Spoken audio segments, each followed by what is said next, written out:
apa, kemudian oke. Ya, jadi untuk hari ini akan ada sesi, lebih tepatnya adalah sharing untuk bedah buku atau bincang buku. Judulnya adalah Berubah atau Punah. Ini dari judulnya aja udah luar biasa sekali. Jadi tentang bertransformasi di tengah disrupsi. Ini sangat cocok sekali, apalagi mungkin timingnya masih dengan situasi pandemi dan banyak sekali beberapa yang disrupsi dan banyak sekali yang mungkin akan jadi peluang. Dan nanti kita akan bahas nih dengan kakak-kakak pemateri. Di sini akan ada 4 pemateri. Yang pertama adalah dari Kak Joseph Bataona. Terima kasih Kak Joseph. Beliau adalah sebagai former HR Director Unilever Indonesia. Beliau juga di Bank Danamon dan Indofood Sukses Makmur. Selamat pagi Selamat Kak pagi, Joseph. Kak Citra. Oke, selamat pagi Kak. Hari ini lagi di mana Kak? Lagi di Jakarta atau mungkin sama seperti yang tadi udah di mana-mana nih? Di Indonesia bagian mana nih? Lagi di luar kota memang itu, di Provinsi Banten, persisnya di Pamulang. Oh, di Pamulang. Siap, luar biasa. Selanjutnya yang kedua ada Kak Adriani Sukmoro. Selamat pagi Kak. Beliau adalah sebagai tenaga ahli Menteri Kementerian dari ATR atau BPN. Apa kabar Kak Adriani? Kabar baik, sehat, alhamdulillah. Luar biasa ya, berarti ini wanita sendiri di antara pemateri-pemateri yang laki-laki nih, bapak-bapak nih. Tadi udah kita dapat jokes bapak-bapak soalnya. Oke, pemateri berikutnya ada Kak Vincent Hilliard. Ini mohon maaf Kak, panggilnya betul nggak ya spellingnya nih? Spellingnya benar, double L, jadi kayak biliar diganti H aja. Oke, betul ya, Vincent Hilliard. Beliau sebagai Director of HR GA Audit and Compliance dari MNC Group, luar biasa sekali. Dan yang tunggu dulu dan jangan lupa beliau ini dulu adalah abangnya Jakarta, jadi kelihatan 3B, beauty, behavior, brain kelihatan. Luar biasa sekali. Di tahun Salah berapa? kenal semua, salah kenal. Tahun nggak nih? Sehat. Jadi ingat waktu saya muda kalau lihat Pak Vincent. Iya, jangan-jangan sih itu satu band itu Pak. Aduh. Iya betul. Oh, luar biasa sekali ternyata ya Pak Vincent-nya. Oke, dan terakhir adalah dengan Kak Pamudi Sunarsihanto. Beliau sebagai HR Director Bluebird Group, Chairman of ASEAN Human Development Organization. Apa kabar Kak Pamudi? Alhamdulillah, sehat selalu. Sehat selalu, oke. Alhamdulillah luar biasa sekali ya untuk hari ini. Kita sudah ada beberapa teman-teman kakak-kakak yang sudah bergabung. Jadi kita akan mulai karena memang seperti yang tadi kita sepakati, kita akan mulai on time dan kita akan akhiri on time. Oke, mungkin sebelum jauh ke sana, ini saya ingin sedikit aja nih bagaimana ceritanya nih empat sosok yang luar biasa sekali bergabung dan akhirnya bersepakat untuk menulis buku ini dulu deh. Saya penasaran dulu nih sebelum kita memberikan mikrofonnya ke Kak Joseph. Ada dari kakak-kakak yang ingin, oke, siap, Om Pam. Boleh, terima kasih. Saya hanya punya ide bersama Ibu Adriani di sini. Saya memanggilnya Bu Diani ya. Jadi ya, bahwa kita itu seringkali lupa dengan yang namanya collective experience, pengalaman bersama. Bahwa sebuah organisasi itu berjalan kalau kita punya pengalaman dan digabungkan. Contoh sebuah tim yang punya 12 anak buah dan masing-masing pengalamannya 5 tahun, mereka pikir pengalamannya 5 tahun. Padahal itu 5 kali 12 dan 60 tahun. Itu berarti 60 tahun dari semua yang berjalan dengan baik dan harus diteruskan. Dan semua yang kesalahan dan perlu diperbaiki harus dihindari. Nah, dengan ide yang sama itulah kami sebenarnya 13 HR Director dari hampir semua perusahaan ternama di Indonesia, dari banyak sektor. Kami berpikir bahwa kami ini masing-masing punya pengalaman sekitar 30 tahun. Maaf, makanya kan pengetahuan kami lagu-lagunya ya Queen, Bee Gees, Frank Sinatra begitu ya. Karena memang masing-masing punya pengalaman 30 tahun dalam bidang bisnis dan HR. Kalau 30 itu dikalikan, 13 berarti 390. Mohon maaf Pak Yosef dan Pak Effendi Ibnu, pengalaman mereka 10 tahun lebih dari yang lain. Nah, jadi 390 ditambah 10 itu 400 tahun. Bayangkan, di kepala 13 HR Director ada 400 tahun pengalaman. Sayang sekali kalau ini tidak di-share secara biologis dan alamiah, bahwa kita harus menerima bahwa kita ini lahir, hidup, dan mati. Suatu saat, maaf, kami juga akan meninggal. Itu adalah legasi ya. Itu udah pasti. Tinggal menunggu waktunya. Semoga kita bisa meninggalkan legasi yang baik. Maka berkumpullah 13 HR Director. Kemudian kami menuliskan pengalaman kami di perusahaan kami masing-masing. Agar kita semua tidak hanya belajar teori, tetapi real life example. Apa yang bagus dan harus diterapkan, apa yang tidak berjalan dengan baik dan harus dihindari. Dari situlah buku ini ditulis. Nah, makanya nanti akan banyak sekali real life example yang akan disampaikan bagaimana menjalankan sebuah transformasi ya, supaya kita semua menyelamatkan perusahaan dari sebuah kepunahan atau dari kehancuran. Kira-kira begitu. Itulah latar belakang kenapa ditulis buku. Iya, luar biasa sekali. Jadi memang mengumpulkan dari masing-masing pengalamannya digabungkan begitu ya, Kak Pam ya? Betul, betul. Siap, oke. Mungkin ada pemateri lain yang mungkin mau menyampaikan tambahan informasinya juga untuk melengkapi. Ya, mungkin ini menambahkan sedikit yang telah tadi sudah dijelaskan Pak Pam. Jadi kalau kita lihat mungkin pembelajaran lainnya adalah segala sesuatu itu dimulai dari ide, tetapi di zaman sekarang ini kalau kita kadang-kadang bekerja sendiri, kekuatannya itu mungkin belum tentu sama kuatnya dengan yang namanya kolaborasi. Jadi di zaman sekarang ini kolaborasi itu penting sekali sesuai dengan banyaknya disrupsi. Jadi kalau kita lihat juga perusahaan-perusahaan korporasi itu, jika mereka juga mau terbuka untuk saling bekerja sama dengan yang bidangnya mendukung begitu ya, mungkin itu sebenarnya kekuatan organisasi besar. Jadi ini kita bisa lihat kolaborasi dari 13 orang dengan segala pengalaman kekayaan itu membuat sesuatu menjadi yang sangat bermanfaat, dan sejauh ini ya buku berubah atau punah ini cukup dihargai.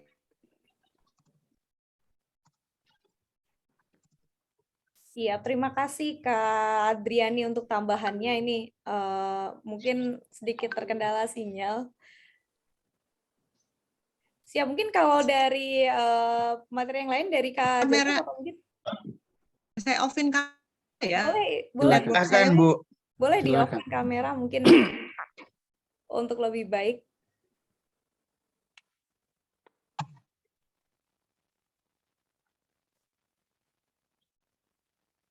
Atau mungkin bisa dari Kak Joseph atau Kak Vincent terlebih dahulu yang mau menambahkan.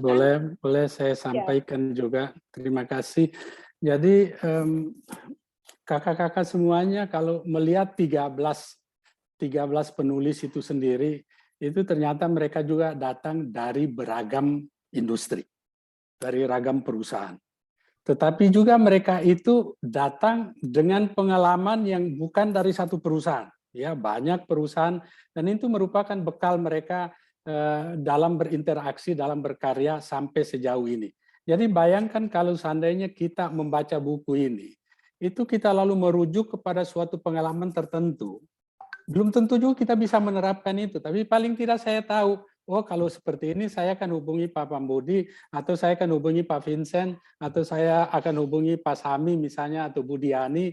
Saya mau tahu lebih jauh lagi pengalaman ini kalau dibawa dalam implementasi dalam situasi kami seperti sekarang ini, itu kira-kira apa yang akan dilakukan gitu. Jadi ini akan memperkaya kita dalam kaitan dengan memilih pendekatan apa yang sesuai kalau memang benar-benar kita mau melakukan transformasi leadership atau budaya untuk kepentingan perusahaan kita. Itu aja Kak Citra. Terima kasih. Jadi seolah paket komplit ya Kak Joseph ya. Jadi dari banyaknya sudut pandang dikemas dalam satu buku, judulnya Berubah atau Punah. Tadi tinggal milih. Sebutkan oleh Kak Pambudi, ditambahkan juga sama Bu Adriani. Oke, mungkin dari Kak Vincent bisa menambahkan terakhir. Iya, mungkin saya tambahkan mungkin begini ya. Kita semua di hari-hari ini kalau bicara transformasi semua pasti setuju ya. Bahwa kita mesti transformasi di tengah-tengah tantangan ya market. Cuman yang mahal yang akhirnya terjadi filter nggak kejadian, itu adalah si spiritnya. Jadi spirit, the guts to do it-nya itu nggak ada.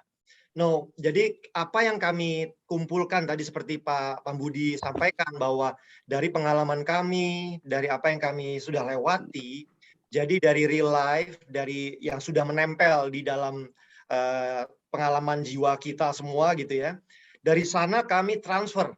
Jadi sebenarnya buku ini bukan sekedar isinya yang luar biasa, pengalaman dan juga case study-nya, tetapi yang lebih penting adalah spiritnya. Jadi makanya kami juga bersama dengan tim redaksi, kami juga mem-package tulisannya, judulnya, dan juga warna dan semua kemasan desainnya, supaya dan bahkan teman-teman semua kita ada di dalam acara ini, karena kami memang mau transfer spiritnya, supaya karena yang mahal adalah untuk sampai terjadi dunia bisnis ataupun perusahaan-perusahaan tertransformasi itu adalah spiritnya. So kami berharap, dan inilah yang sumbangsih kami dari pengalaman kami yang beratus-ratus tahun tadi dibicarakan, kami mau sampaikan, kami mau transferkan. Dan kemudian yang selalu menjadi tantangan waktu orang mau transformasi alami adalah mereka nggak berani masuk karena mereka rasanya gelap. Rasanya nggak tahu gimana rambu-rambu di dalamnya. Kami dari pengalaman yang sudah kami lewati dan kami tuangkan di dalam teori di awal-awal, kemudian di dalam babak terakhir case study, dari sana kami berharap ini nggak jadi gelap lagi, tetapi know-how-nya, guidance, kompasnya sudah ada. Karena orang biasanya berani step to something karena sudah ada yang melakukannya. So mereka bisa belajar mereference kepada itu semua. So kami berharap buku ini bisa memberikan spirit yang baru to do it, dan juga menjadi satu kompas ataupun guidance reference buat teman-teman semua dan juga dunia usaha untuk masuk dan melakukan benar-benar transformasi. Itu mungkin yang saya bisa tambahkan, Kakak. Jadi paket sangat komplit sekali ya dari penjelasan Kak Pambudi, Kak Adriani, Kak Joseph, Kak Vincent itu. Jadi memang dari sudut pandang, pengalaman yang banyak dan mungkin perspektif yang berbeda juga pastinya ya. Jujur sebelumnya saya belum beli bukunya karena memang sengaja, jadi saya harus beli di kegiatan ini biar saya dapat tanda tangan dari para pematerinya. Kalau di Gramedia saya nggak dapat tanda tangan dong. Kalau dulu offline saya nguber Kak Pambudi misal launching buku, saya datang tuh ke Gramedia. Karena kita online jadi saya sengaja belinya kegiatan aja biar dapat tanda tangan. Oh, ini udah langsung dibuka pertanyaan. Mbak Citra izin artinya bisa pesan melalui Hasepor Asia untuk bukunya ya? Boleh banget. Ini nanti bisa dipesan seperti ini. Udah ada pertanyaan juga nih, Pak Jack. Jadi ada yang bertanya gimana cara pesannya. Jadi memang nanti untuk pesannya bisa melalui kami. Nanti ada voucher diskon, betul ya Bapak Ibu ya? Betul. Plus tanda tangan nih dari para pemateri. Termasuk yang saya tunggu loh. Khusus untuk hari ini 20% diskon. Nah, dan kemudian ditandatangani oleh salah satu di antara penulis di sini ya. Kemudian tolong dikoordinasikan lewat Hasepor Asa. Takutnya nanti ada penyelundup mau jualan di pasar Senen pesan sendiri. Jadi harus dikoordinasikan oleh Hasepor Asa. Siap, takut nanti ada reseller lagi dalam reseller gitu ya. Oke, nanti kakak-kakak yang lain, bagi kakak-kakak yang berkenan untuk membeli bukunya, bisa chat aja atau mungkin bisa kontak di para pengurus atau termasuk ke saya atau di grup, nanti kita bantu akomodasikan untuk keperluannya gitu. Seperti yang tadi disampaikan ada voucher diskonnya juga. Oke, untuk mempersingkat waktu karena materinya akan luar biasa sekali pastinya. Bincang bukunya, kita akan mulai aja. Yang pertama kepada Kak Joseph, dipersilakan Kak Joseph. The skill is yours ya, kalau online ya. Silakan Kak Joseph, waktu dan tempat saya persilakan. Sudah kelihatan slide-nya? Siap, sudah terlihat Pak. Baik, jadi saya akan mengambil sebuah case study ini, tetapi saya akan mulai dengan apa yang menjadi motivasi di balik itu. Jadi ada 2 why yang saya berusaha untuk jawab. Kolektif why-nya kenapa kita nulis buku, kita sudah bahas tadi ya. Sekarang saya coba bicara tentang my why. Kenapa punya saya? Dasar saya, kalian mungkin sering dengar saya bicara tentang moto saya sendiri, tentang be yourself. Artinya saya kalau memang mau maju juga tidak usah menjadi orang lain, harus terus menjadi diri sendiri. Karena yang di atas itu menciptakan kita semua itu unik, lengkap dengan talenta, kemampuan untuk bisa sukses. Jadi kalau saya mau sukses, enggak usah copy orang lain, enggak usah menjadi orang lain, tetapi jadi diri sendiri, tapi terus belajar dari waktu ke waktu. Nah, kalau saya percaya bahwa semua orang itu diciptakan unik, artinya orang lain punya sesuatu yang saya nggak punya. Karena itu setiap hari saya harus membuka diri. Untuk apa? Untuk belajar dari atasan saya, bawahan, rekan kerja, atau dari kakak-kakak semua yang hadir hari ini. Mungkin juga dari buku Berubah atau Punah itu. Untuk apa? Supaya hari ini saya bisa lebih baik dari kemarin. Karena saya belajar. Dan saya nggak bandingkan diri saya dengan orang lain. Yosef Bataona besok itu harus lebih baik dibandingkan dengan Yosef Bataona hari ini karena dia belajar. Jadi komitmen ini yang memacu saya juga untuk terus belajar. Tetapi kalau saya mau untuk menjadi lebih baik, saya juga harus belajar dari mana-mana. Kalau saya mau belajar juga, saya harus bisa berbagi kepada banyak orang. Jadi saya terus berbagi, belajar, berbagi, dan salah satu langkah yang diambil bersama dengan teman-teman ini adalah menulis buku. Dengan demikian, saya bisa berbagi pengalaman yang ada selama saya berkarya. Yang akan saya ambil di sini adalah kesempatan di mana kami berusaha untuk double the business dalam 5 tahun. Kelihatan banyak perusahaan menganggap so what, double the business 5 tahun itu biasa aja. Pada titik di mana ambisi ini dicanangkan, itu perusahaan ini berusia 70 tahun. Dan bisnis yang pada waktu itu adalah 1 billion euro. 1 billion euro. Mau dijadikan 2 billion dalam 5 tahun. Nah, pada waktu diskusi awal mereka bilang, gimana mungkin kita raih 1 billion aja 70 tahun, masa mau raih another 1 billion hanya 5 tahun.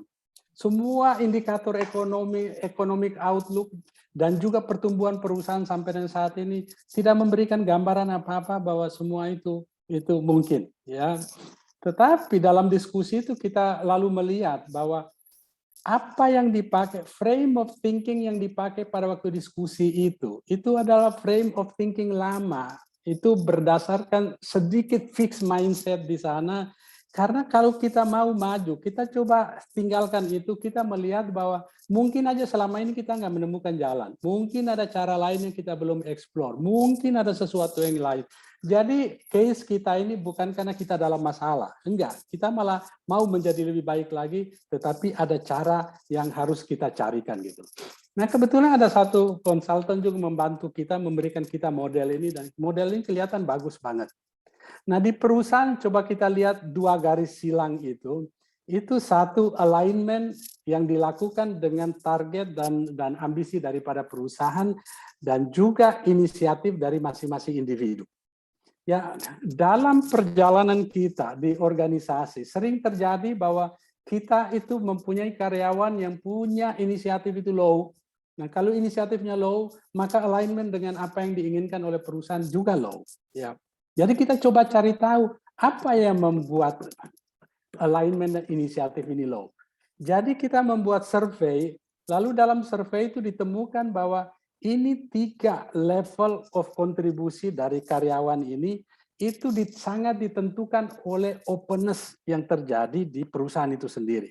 Semakin rendah openness ini, itu ditraktif kemungkinan itu terjadi. Orang bukan hanya tidak bekerja, tetapi sudah mulai merusak suasana. Pada level yang lebih tinggi lagi, mereka itu hanya sekedar observasi. Ya, job description saya bilang begini, ya udah saya udah kerjakan. Tetapi sampai di titik tengah silang itu, mereka sudah mulai berpartisipasi dengan beberapa proyek yang ada. Tetapi apakah cuma sampai di situ yang kita inginkan?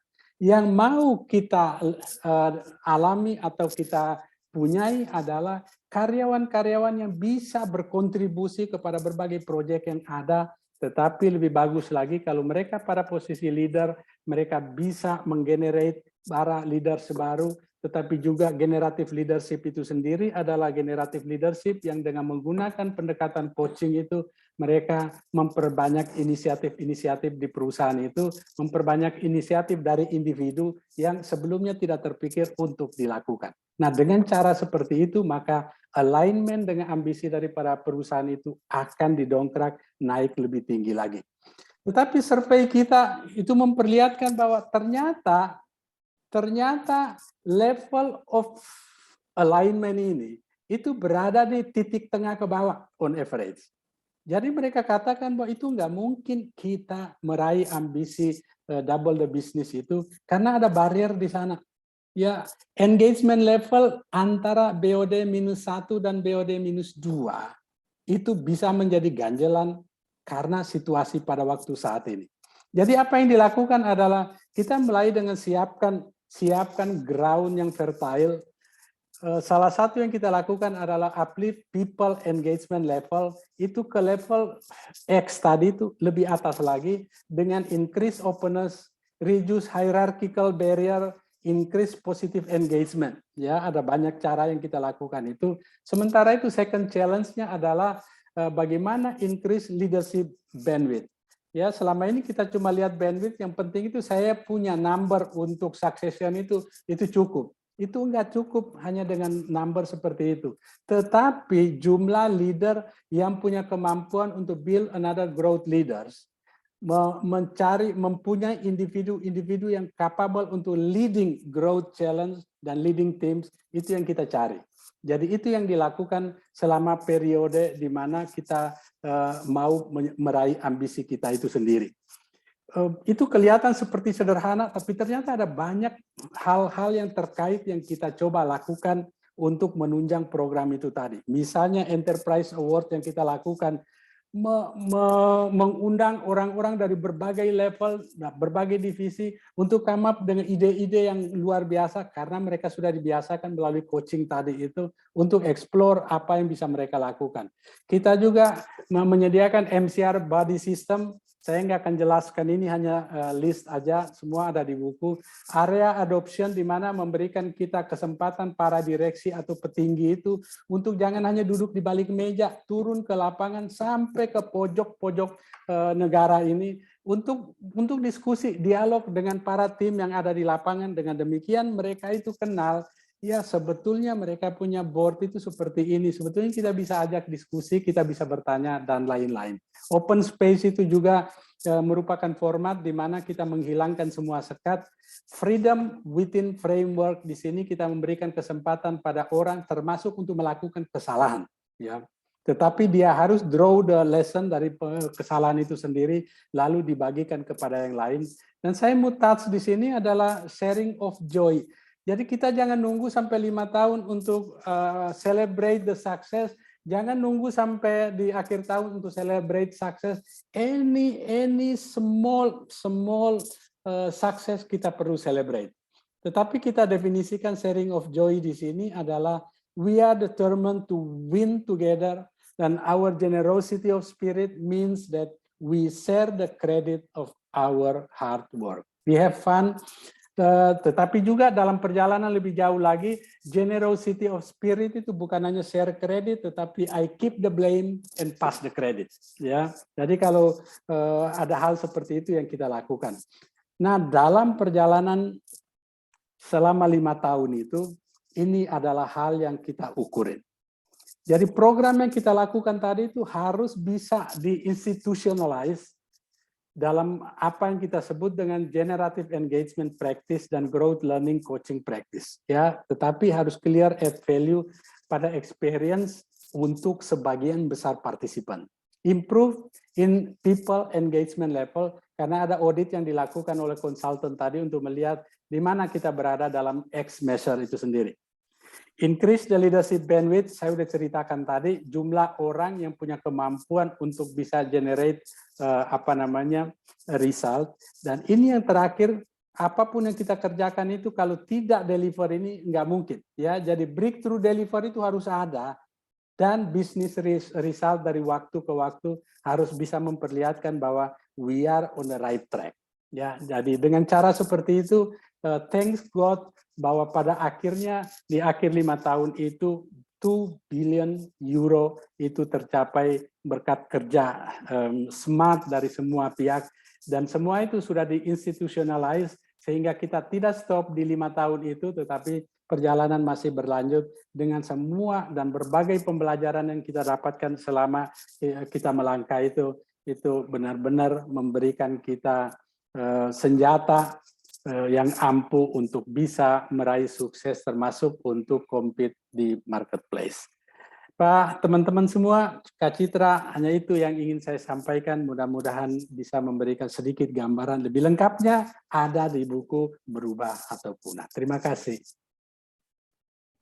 Siap, luar biasa sekali Kak Joseph. Terima kasih banyak ini untuk sharingnya. Ya, jadi untuk berikutnya kakak-kakak bagi yang ingin bertanya nanti bisa dituliskan terlebih dahulu di kolom chat, nanti kita akan jawab di sesi Q&A ya. Jadi bisa lebih panjang nanti waktunya untuk tanya jawabnya. Jadi kita akan full di pemateri terlebih dahulu. Oke, untuk selanjutnya di pemateri yang kedua dengan Kak Diani. Ya, waktu dan tempat kami persilakan Kak Diani. Ya, terima kasih Kak Citra. Izin saya off-in kameranya ya, biar suara saya jelas. Silakan. Ini saya masih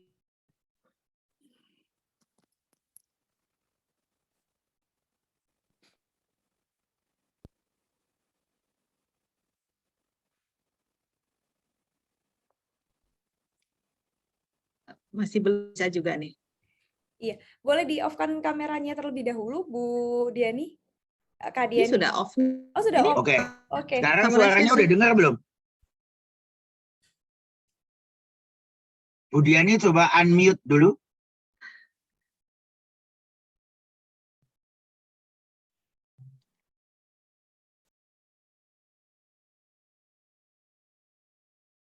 Oke. Sambil maaf, saya lagi propose tadinya kalau Bu Diani masih ada kesalahan teknis, apakah bisa langsung ke Pak Vincent dulu? Boleh. Oke, mungkin Silakan Pak Vincent. Bu Diani, baik. Mungkin dilanjutkan dengan Pak Vincent terlebih dahulu. Silahkan, Kak. Baik, kakak-kakak, sambil kita menunggu Bu Adriani untuk serap-serap, di buku kami memang menampilkan berbagai informasi, knowledge, dan juga yang terlebih lagi adalah business case. Nah, saya di bagian ini saya mau share 20 slide gitu ya, kira-kira. Oke, izinkan saya share. Ini host disable passions. Bisa diizinkan saya share screen?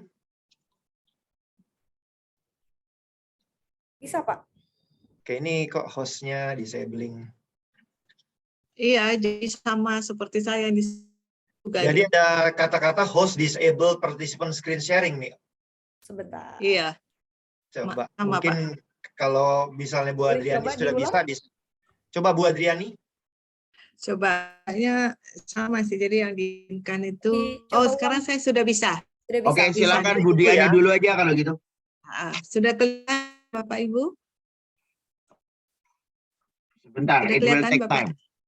Maaf Bu Diani, supaya lebih stabil mungkin videonya Ibu dimatikan dulu. Mohon maaf, Pak. Oke, sudah muncul Ibu. Sudah agak muncul. Sekarang udah kelihatan slide-nya. Ya, sudah. Ya, sebentar.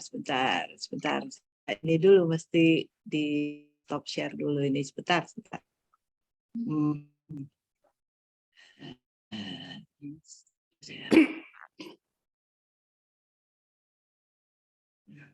Ini ada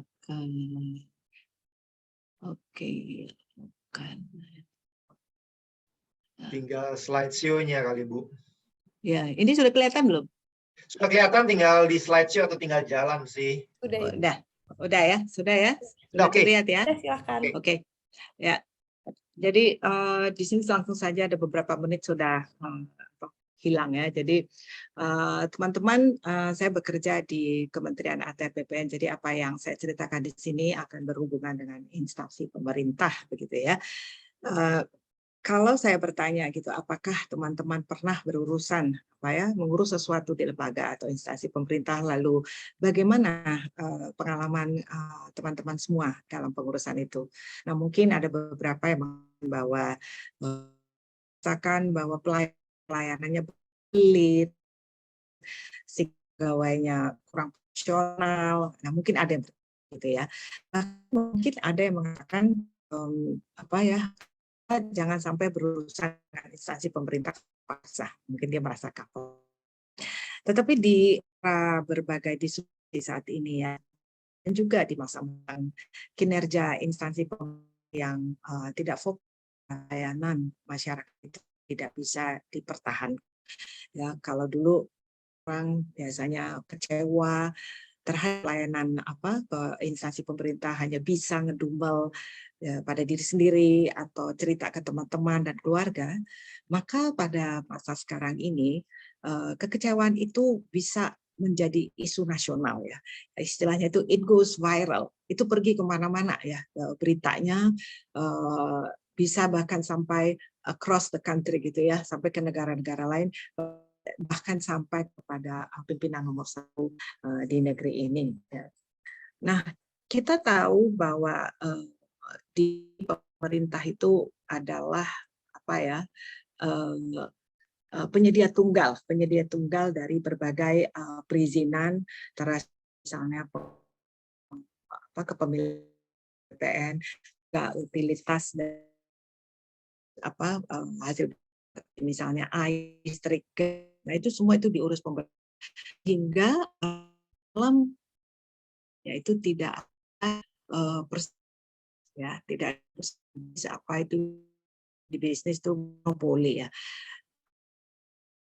atau ini ya, mereka itu wewenang, mereka tidak perlu was-was untuk melihat pesaing-pesaing mereka. Mereka ada penyedia tunggal satu-satunya. Nah, itu di zaman dulu ya. Kemudian muncullah ini disrupsi-disrupsi di mana kemajuan teknologi buat semua informasi itu terbuka lebar. Lalu ada indeks pengukuran apa saja ya tentang kemajuan suatu negara. Itu indeks global dikeluarkan oleh institusi yang kredibel, institusi global ya. Jadi tiap negara itu di rating begitu. Nah, karena itu semuanya menjadi melek. Di mana kita berada? Wah, kok kita ratingnya bisa rendah gitu. Nah, ini membuat instansi pemerintah itu tentunya harus berubah ya. Kalau industri ada dikenal istilah revolusi 1.0 menjadi 4.0 sekarang ini, maka government juga berubah dari government 1.0 menjadi government 4.0 saat ini. Instansi pemerintah itu harus mendekatkan diri pada masyarakat saat ini. Segala pelayanan masyarakat itu harus dimudahkan, disingkatkan, tepat waktu, dan tentunya harus transparan. Nah, karena itu di sebelah kanan dari pemaparan saya muncullah konsep pelayanan. Siapa yang memberi pelayanan, menerima pelayanan. Ini berlaku di instansi pemerintah, bukan hanya di korporasi saja. Nah, kalau sudah konsep pelayanan ini berlaku, maka posisi masyarakat itu berubah dari yang memohon pelayanan. Zaman dulu itu kita datang ke instansi pemerintah memohon pelayanan. Tetapi sekarang ini kita datang dan kita sudah selayaknya mendapatkan pelayanan. Nah, kalau posisi masyarakat berubah, maka posisi birokrat atau ASN itu sendiri menjadi bergeser juga. Mereka bergeser dari dilayani menjadi melayani. Nah, ini suatu transformasi, perubahan yang luar biasa dan tidak mudah. Pemerintah itu melakukan pendekatan yang berbeda ya, harus berbeda, harus ada terobosan yang sangat mendasar, terobosan dalam pola pikir atau mindset dan budaya kerja atau culture set dalam instansi pemerintah. Nah, untuk itu pemerintah meluncurkan yang namanya reformasi birokrasi. Nanti bisa terlihat di sini ada 8 area perubahan, tetapi kita hari ini tidak membicarakan apa itu 8 area perubahan itu, bukan, tetapi kita lebih memfokuskan kepada bahwa bagaimana caranya membimbing tadi itu ya, dari dilayani menjadi melayani dari posisi yang benar-benar berorientasi pada yang tadinya tidak melayani masyarakat menjadi pelayanan masyarakat. Lillian Walt itu mengingatkan reform can be accomplished only when attitudes are changed. Ya. Nah, apakah reformasi birokrasi yang sudah diluncurkan sejak tahun pertengahan ya tahun 2000-an itu wacana saja, begitu ya, rencana saja? Tidak. Karena ada suatu kementerian yang namanya Kemenpan, ini bertugas untuk memastikan pelaksanaan dari reformasi birokrasi ini ya tentunya melalui indeks-indeks pengukuran setiap instansi atau lembaga pemerintah.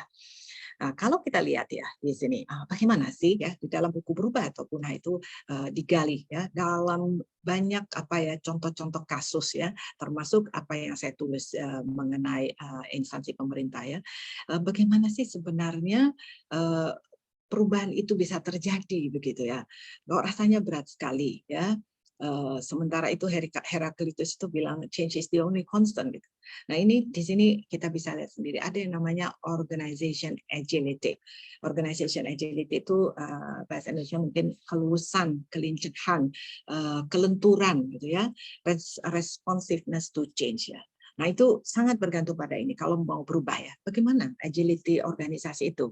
Kemudian kalau dia sudah berbicara agility, itu akan membawa ke kemungkinan untuk membuat bisnis strategi yang merespon to change itu tadi, terhadap perubahan itu.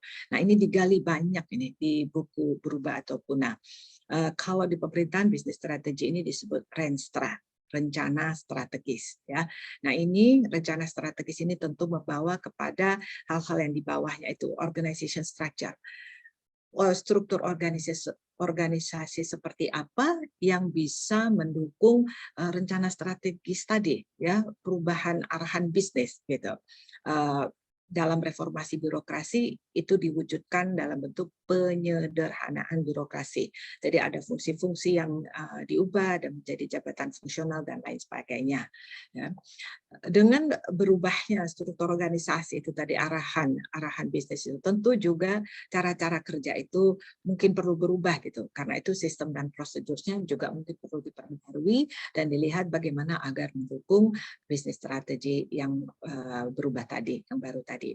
Tetapi di bagian bawah kita lihat ada lagi dasar yang paling penting sekali yaitu organization culture, kultur budaya organisasi.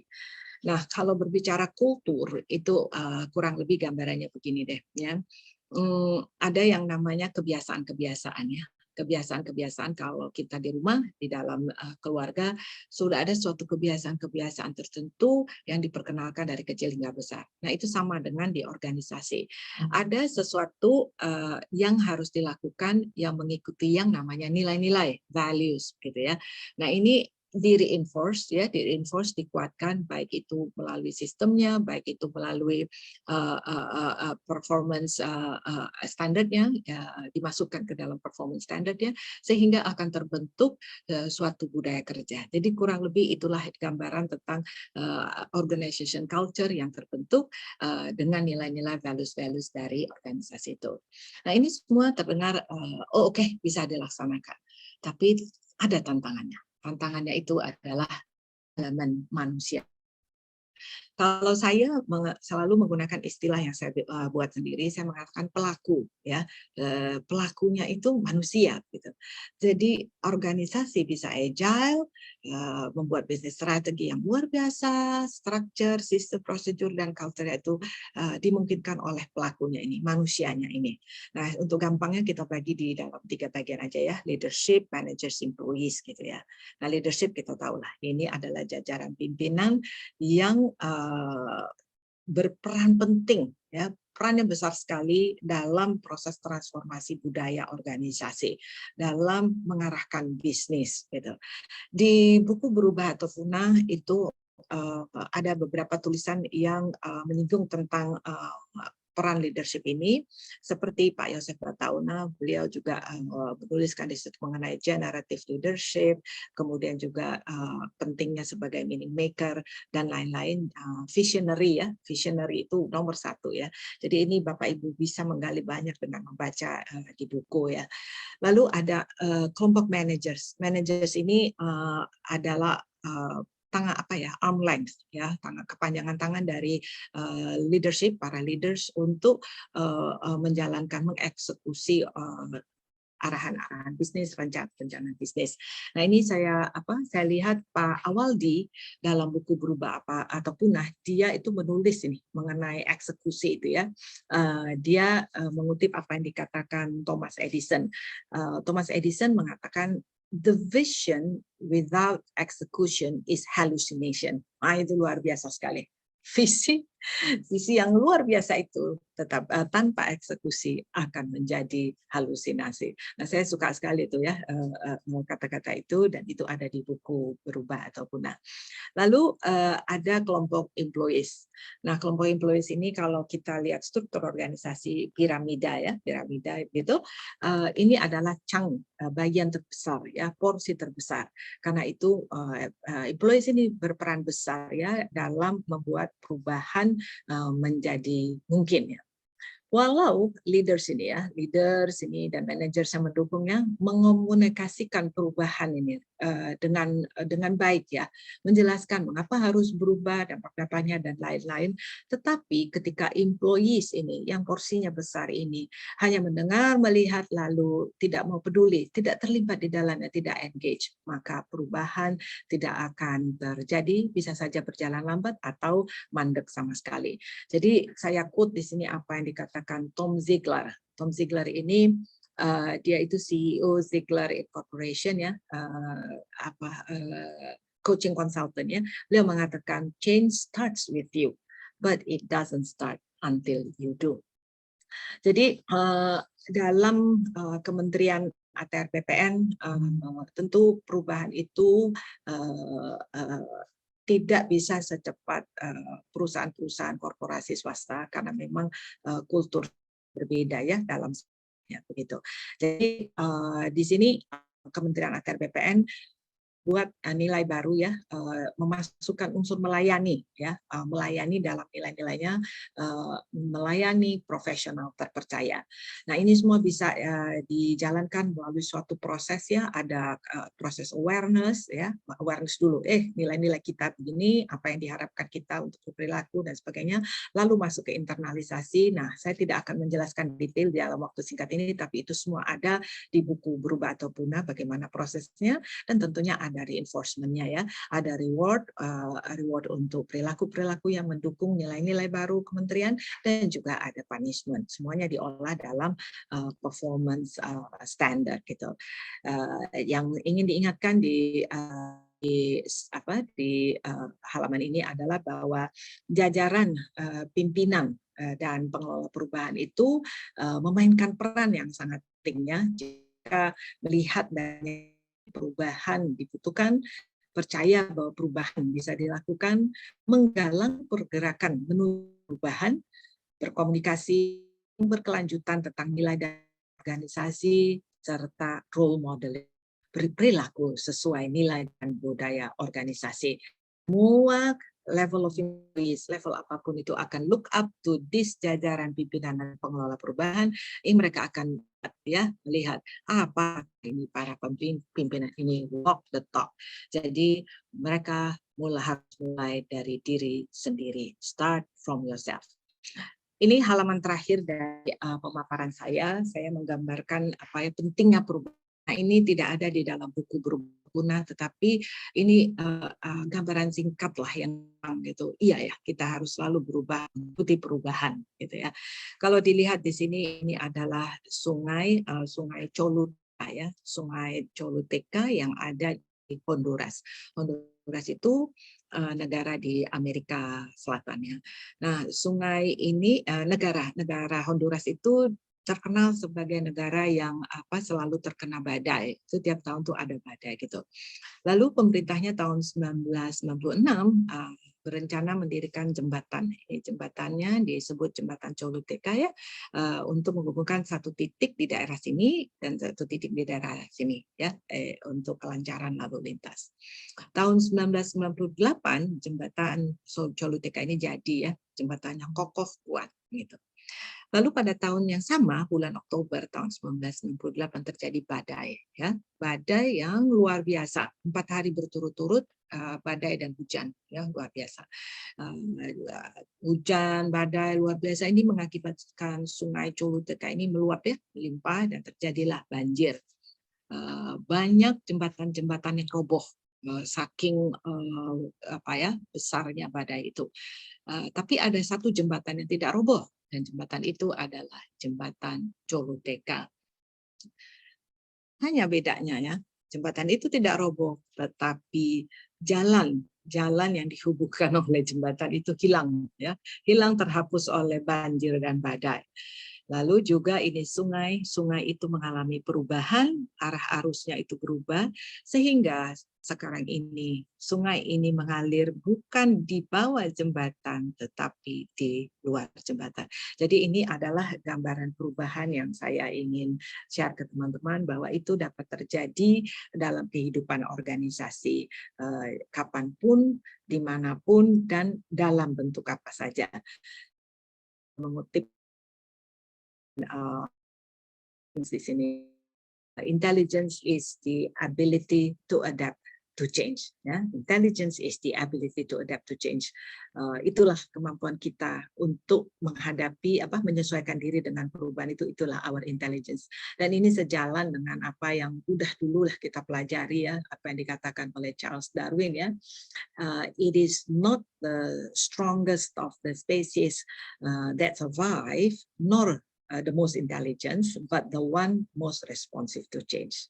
Dan terakhir, izinkan saya mengutip apa yang sering dikutip oleh quote yang sering dikutip Menteri tempat saya bekerja, Pak Sufyan Jalil. Ya, beliau kerap mengatakan, insanity is doing the same thing over and over again and expecting different results. Jadi sekian saja pemaparan saya, Mbak Citra. Terima kasih atas waktunya. Baik, terima kasih banyak untuk Bu Diani atas pemaparannya luar biasa sekali, termasuk gambar yang terakhir ya, itu sangat menunjukkan sekali nih bahwa memang semuanya bisa berubah gitu. Oke, kita mempersingkat waktu juga, kita langsung lanjut aja ke pemateri berikutnya dengan Kak Vincent. Waktu dari semua. Silakan Kak. Terima kasih. Siap. Waktunya, saya akan share 20 slide tapi ya singkat ini. Oke, share. Oke, saya mau memulai dengan memberikan satu gambaran gitu ya, apa yang buku kami bisa sampaikan. Jadi buku kami ini memang memiliki 3 bagian ya penting, di mana kami berbicara tentang why, ya. Why kita mesti masuk ke transformasi berubah ya, yang kita bicara kalau nggak kita punah. Di sana karena kita bicara uncertainty, competition, disruption, culture transformation, ya kan, yang adalah kunci buat tomorrow success. Nah di dalam babak ini kita bicara banyak tentang ini dan segala kedalamannya. Kemudian kita juga bicara what-nya ya. Kalau gitu kita bicara what-nya, di sana peran penting yang banyak dibahas adalah culture transformation yang diperlukan dan leaders role yang kunci dan juga yang bermain, dan semua tadi yang seperti Ibu Diani sampaikan, ada leadership, ada managers, ada employee. So that's all we are talk about. Jadi di buku ini kami mencurahkan ya, mentransfer this knowledge in a package of a book yang dengan segala kekayaannya. Kemudian kita masuk ke business cases ya, banyak business case dari berbagai macam industri, berbagai macam bentuk transformasi yang diinginkan, yang dilakukan ada di dalam babak ini. Nah, jadi itu yang gambaran daripada buku kami sampaikan dan ataupun tawarkan. Kemudian yang saya akan masuk di dalam satu daripada kasus ataupun business case yang kita uraikan di sana adalah satu case tentang productivity. Nah, productivity ini memang yang paling mungkin basic ya, transformasi yang basic karena semua orang mungkin sudah berproduksi, sudah punya output tertentu. Tapi di hari-hari ini, disruption yang ada, market competition yang ada, opportunity yang ada, membuat sesuatu company harus melakukan satu transformasi pelompatan terhadap apa yang terjadi dalam industrinya. So, in this productivity, saya menyampaikannya dalam satu gambaran yang buku kami uraikan dengan segala titik yang kalau teman-teman kakak-kakak lihat di sini, ini ada titik-titik ya, kita akan go through this. Tetapi di setiap titik-titik ini buku kami menawarkan kedalamannya ya. Tentunya ini hanyalah just a snapshot of the satu case di dalam productivity. Oke, saya mulai bahwa di dalam productivity issue yang dialami oleh satu perusahaan, di dalam perusahaan minyak goreng ataupun juga margarin yang kita kenal tapi saya nggak bisa sebutkan di sini, tetapi mereka harus melakukan ini. Di tahun di mana opportunity-nya besar, mereka harus melakukan ini. Ini adalah gambaran dari 3 layer ya. Action-nya apa yang dilakukan di dalam proses mereka mengalami productivity transformation ini. Action yang mereka lakukan step by step-nya. Tapi kemudian juga kita bicara seperti buku ini juga menjelaskan, Bapak Ibu bisa dapatkan, fase yang dijalani itu dimappingkan ke dalam action yang dilakukan seperti ini. Tapi kemudian di bagian bawahnya lagi kita bicara support ya, yang menaungi, membidani ya, semua itu terjadi dan di sana pentingnya kita di sini di HR, kita di human capital, becoming business partnering. Karena kita yang akan nurturing, kita akan membidani proses ini berjalan ya. Nah, itu yang sebagai gambaran besarnya. Kita masuk ke action yang dilakukan oleh perusahaan ini ya, sebagai sharing, sebagai knowledge ya, sebagai snapshot. Pertama diawali dengan vision tentunya. Tentunya diawali dengan penangkap visi dan dari ini pasti pentingnya dan ada yang memang kalau perusahaan dari luar mungkin di drop dari luar dari regionalnya, tetapi intinya kita harus masuk di dalam visi. Demikian juga dengan perusahaan ini, mereka melihat market yang ada dan mereka baru saja beli perusahaan ataupun pabrik yang tua. Jadi orang-orangnya juga dalam orang-orang senior dan kapasitas mesinnya juga terbatas, tapi mereka punya opportunity market sehingga mereka harus melakukan transformasi besar-besar capture the market yang ada. Nah, so mereka pertama-tama dari pimpinan leadership-nya mereka menangkap visi ini dan visi misi ini yang di dalam buku kami dijelaskan banyak hal tentang kedalamannya, bagaimana harus ini dituangkan, ini harus ditularkan, ini harus dibulatkan, disolidkan. Karena ini yang di dalam fasenya ini bicara awareness-nya. Awareness-nya harus nge-grasp benar supaya kita bisa berangkat ke titik berikutnya. Nah, dari titik ini perusahaan ini pun menjalankan visi misi ini, mereka godok, mereka olah datanya sehingga mereka tahu betul bahwa mereka memang nggak bisa mereka harus melakukan itu. Visinya dibentangkan, dideklarasikan. Di buku kami juga ada kasus-kasus di mana pimpinannya itu mendeklarasikan ya, menuangkan, dibannerkan. So this point is penting. Visi itu harus dibulatkan, disolidkan di titik ini. Nah, kemudian mereka sudah masuk di awareness. Ini tentunya di dalam flow ini sepertinya singkat, tapi buku kami berbicara bagaimana tantangan di dalamnya tadi leadership, managers, kemudian employee tentunya. Nah, ini yang kita harus tackle dan itu di dalam buku kami berbicara banyak tentang hal itu. Tapi ini satu flow yang kita bisa lihat dan pelajari sebagai satu siklus. Kemudian setelah visi itu bulat, maka kemudian yang penting berikutnya adalah masuk ke area desire, untuk masuk ke titik fase desire. Jadi ini titik kampanye, ini titik sosialisasi, ini titik di mana visi misi yang bulat tadi harus dikomunikasikan. Nah, dengan transparansi, dengan leadership yang tadi Pak Yosef juga sempat ungkapkan, generative leadership, mereka harus satu leaders yang memiliki keinginan untuk menuangkan ini, menularkan semuanya ini. Nah, itu penting semuanya. Nah, ini supaya communication channel ini masuk ke seluruh organisasi perusahaan, mereka menangkap head to toe ya. Mereka menangkap bahwa mereka kami harus berubah. So, kedalaman daripada fase ini akan menentukan sustainability daripada transformasinya tentunya. Kedalaman dan juga kesuksesan, kecepatan daripada proses ini berjalan. Nah, kemudian setelah mereka sampai kepada desire dengan communication channel, di sana bicara town hall meeting, one-on-one, coaching tadi yang Pak Yosef juga sampaikan, bagaimana coaching style ini juga bermain banyak sekali di dalam area ini. Karena harus sampai ke titik desire. Karena supaya orang seluruh di organisasi itu menyadari bahwa kami harus berubah.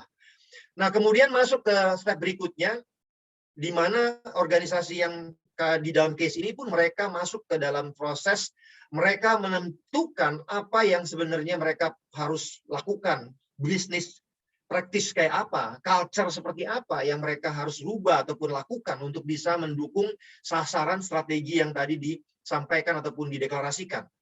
Jadi titik inilah perusahaan ini melakukan banyak hal aktivitas, ya, kemudian mereka menentukan bahwa dari perusahaan yang tadinya produksinya apa adanya, artinya seberapa yang bisa oleh mesinnya dan juga jajaran line production-nya, mereka harus sekarang masuk ke dalam definisi apa yang mereka tentukan bahwa mereka harus masuk ke culture baru yaitu continuous improvement supaya mereka bisa naik dan sampai kepada titik produktivitas yang diinginkan. Nah, itu mereka sudah define culture-nya.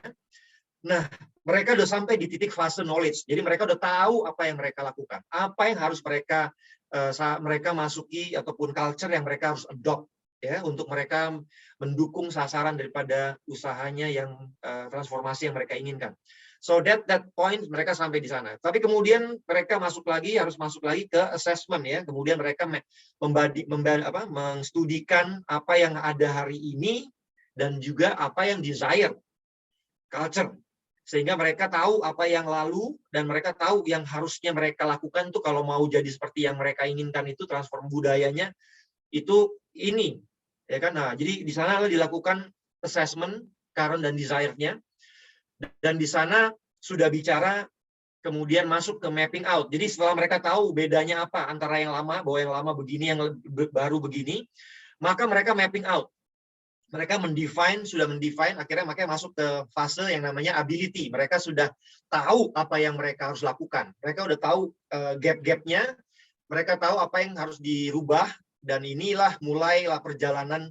Makanya saya kasih kotak di dalam sejak dari culture sampai assessment, mapping out, sampai ke tracking nanti, itu udah bicara transformasi culture-nya tuh, ya. Nah, jadi akhirnya mereka masuk ke mapping out changes, dipetakan apa yang diperlukan berubah. Nah, di titik ini buku kami menceritakan banyak tentang metode-metode, ya, cara-cara. Ada di sana bicara Michelangelo konsep, ya, itu bicara konsep yang lamanya itu di keep yang bagus, hanya nambah-nambah yang perlu dirubahnya. Ada lagi konsep headlight, konsep yang karena ini biasanya dipakai kalau transformasi yang cepat, ya, karena kesempatannya waktunya cepat sehingga mereka harus melakukan cepat sehingga headlight atau fokus ke zoom tertentu area-area yang mereka rubah. So itu macam-macam, tapi buku kami menjelaskan itu banyak hal. Jadi setiap tadi yang saya sampaikan di buku kami di dalam bagian why, what itu bicara banyak yang Bapak Ibu bisa jadikan sebagai reference, jadi guidance untuk apa yang Bapak Ibu specifically alami ataupun sedang jalankan, akan lakukan. So they do that. Di mapping out changes ini, Bapak Ibu, maka di sanalah bicara beberapa atribut, ya. Mungkin itu bicara di sana dituangkanlah SOP, dituangkanlah peraturan perusahaan, conduct guidelines, itu semua di situ digodok, ya, mengawal apa yang mereka udah tahu, apa yang harus dilakukan, dikawal.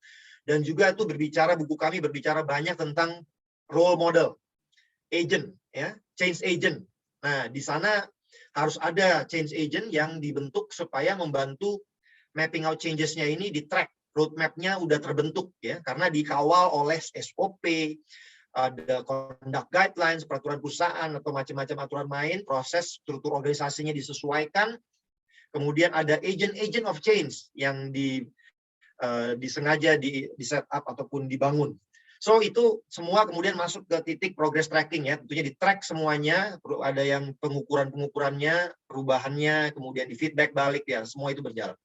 So mereka akhirnya sampai ke titik di mana mereka bisa reinforce dan lakukan transformasi ini bisa terjadi, dan terjadinya bukan sekedar terjadi, tetapi seluruh organisasi meyakini bahwa they feel good about it, karena mereka udah tahu bahwa ini memang desire mereka dan mereka tahu dan mereka merasa mereka terlibat dalam prosesnya, so ownership daripada proses ini ada.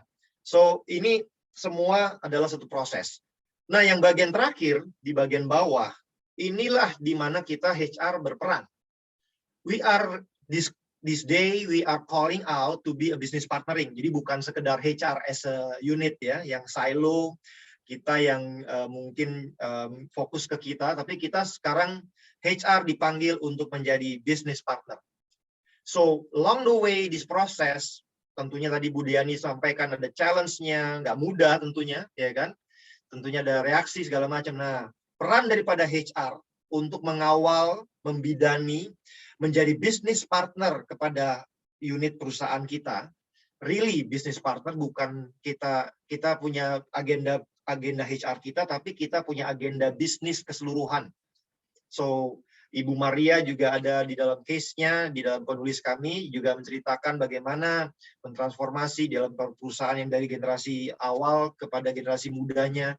So they are also talking about bagaimana peran HR harus nurturing itu semua, jadi business partner strategic posisinya harus punya. Nah, di bagian bawah ini saya menceritakan bagaimana HR-nya kemudian melakukan porsinya, mengawal setiap proses dengan melakukan learning development. Plus juga tentunya seluruh HR-nya ya melakukan business partnering ya. Jadi mereka dekat membangun positioning yang menjadi partner dengan leadership team sehingga bisa menginfluence.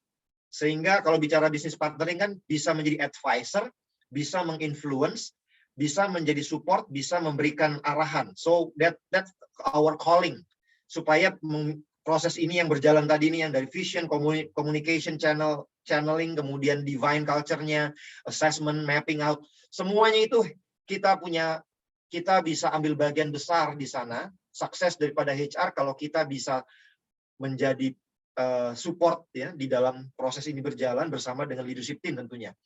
Nah, ini mereka lakukan learning development di mana mereka karena kan perlu perubahan mindset. Bayangkan dari mereka punya produksi yang lama ya, orang-orang lama senior, makanya di dalam HR-nya pun mereka learning development melakukan 3 titik ini disentuh. Soft skill-nya diperbarui tentang problem solving, communication, tentang yang basic-basic itu kita sentuh lagi. Itu mengawal setiap perubahan, setiap step-step yang berjalan tadi di atas ini. Soft skill-nya dituangkan, diraikan, di-refresh. Kemudian karena perjalanan transformasi itu berat. Karena kita merubah mindset, merubah spirit. Itu sebabnya perlu perubahan, itu perlu dikawal, disupport dengan motivational session. Jadi mereka memanggil mungkin motivator-motivator untuk bisa memboost, mengkeep spirit mereka to go passing every fase. Karena bisa di setiap fase dari awareness to desire selalu ada dorongan balik.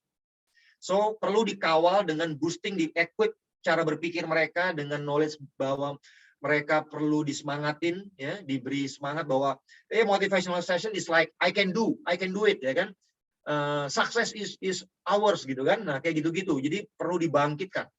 Tapi kemudian di bagian ketiganya tentunya karena spesifik kepada culture yang kita sedang bangun, maka di area itu harus diperkuat juga kan tentang knowledge tentang culture itu. Dalam hal ini mereka bicara continuous improvement. Jadi ada bagian learning development tentang membuka paradigma mereka, cara berpikir mereka tentang continuous improvement itu apa. Mereka bicara norms, mereka bicara progress daily tracking, kayak gitu-gitu ya, habit seperti itu. Nah itu dituangkan di dalam training juga, plus one-on-one, plus coaching. Karena itu harus dikawal ya, mengawal proses yang berjalan ini semua. So that's our part. Untuk semuanya bisa dikawal dan mereka bisa di-bridging dengan baik, dan sehingga terjadilah transformasi. So that's what I can share. Saya berharap gambaran makro ini memberikan satu siklus so that you can grasp the spirit. Dan kita tahu bahwa setiap titik ini punya tantangannya, tetapi our book is explaining ya. Di setiap titik ini ada communication channelnya bagaimana ya, bagaimana role leaders yang transparan. Itu semua dibicarakan di bagian awal kita, buku kami. Kemudian desire itu gimana, knowledge itu, drives, kemudian semua itu ada di buku kami. Kami tuangkan karena kami ingin nafas spirit daripada transformasi ini juga Bapak-bapak Ibu bisa, kakak-kakak bisa terima, bisa tangkap, dan sama-sama kita walk in the transformation, bukan sekedar jargon, bukan sekedar this book ya, bukan sekedar jargon, tapi we want this setiap kita perusahaan-perusahaan, kakak-kakak yang menjadi agent-agent di perusahaan, we take a step of faith untuk lakukan ini.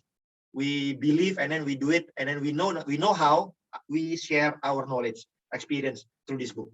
So itu yang saya bisa sampaikan, bisa sharingkan dalam satu dari kasus yang productivity ini, tapi is all in every titik-titik di sini. Maka buku kami menjelaskan banyak tentang teorinya, tentang konsepnya. Seperti ada satu survei yang kami uraikan juga bahwa 72% perusahaan tuh tahu bahwa mereka harus transformasi itu penting. Tetapi ternyata 32% doang yang hari ini mengakui bahwa kultur mereka selaras dengan strategi dan juga visi mereka. So it's a homework for us. That's why this book is represented to everyone untuk kita bisa mengecilkan gap ini. Thank you. Terima kasih Kak Vincent, ini luar biasa pemaparannya. Dari slide 1 aja udah banyak banget yang bisa dijelaskan begitu ya. Kita lanjut saja ke pemateri berikutnya dengan Kak Pambudi. Waktu dan tempat saya persilahkan Kak. Terima kasih banyak. Assalamualaikum warahmatullahi wabarakatuh. Selamat pagi dan salam sejahtera untuk kita semua. Oke, saya langsung share screen. Nah,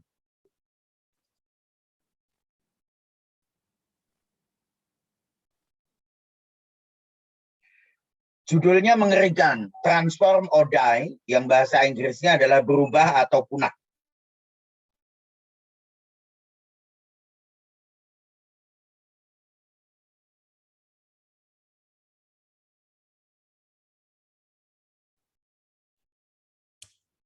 Kapam? Freeze ya? Freeze kayaknya. Freeze. Oke, Kak Kapam masih bisa dengar suara saya? Nge-lag atau putus ya? Ke freeze.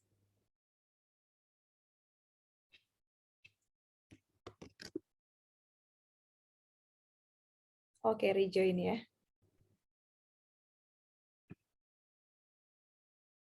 Maaf, udah mendengar suara saya? Ya, sudah dengar. Waduh, saya kena masalah yang sama nih. Mohon maaf. Oke. Good. Silakan, Kak.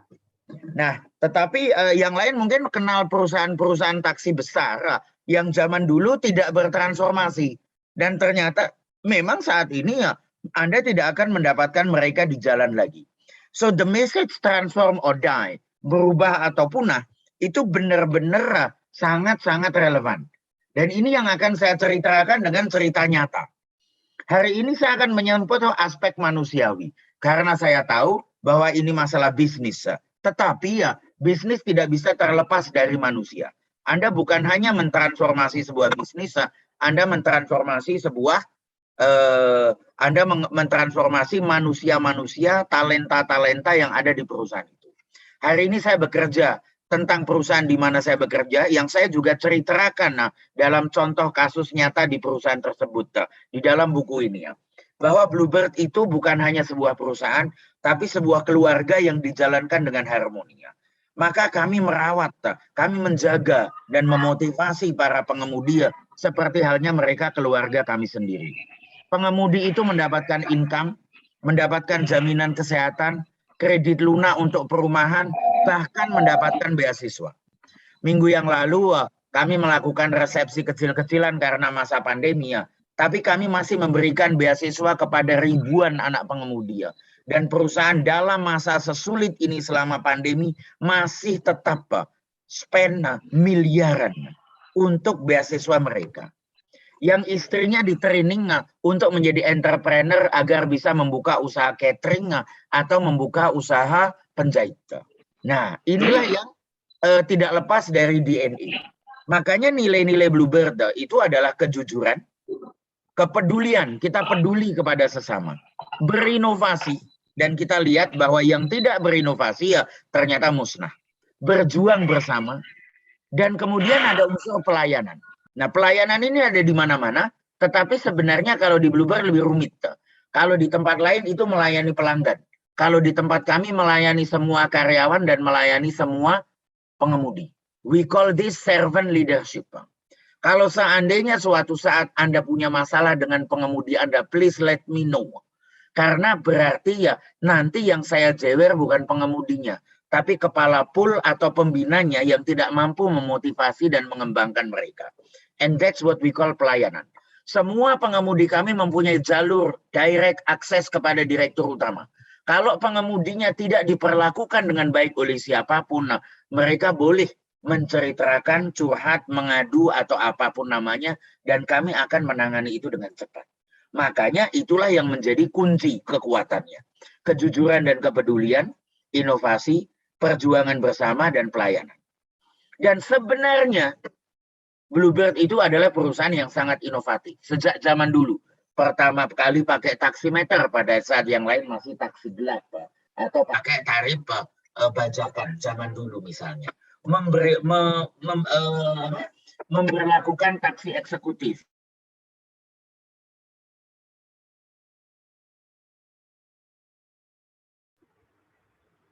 Terulang.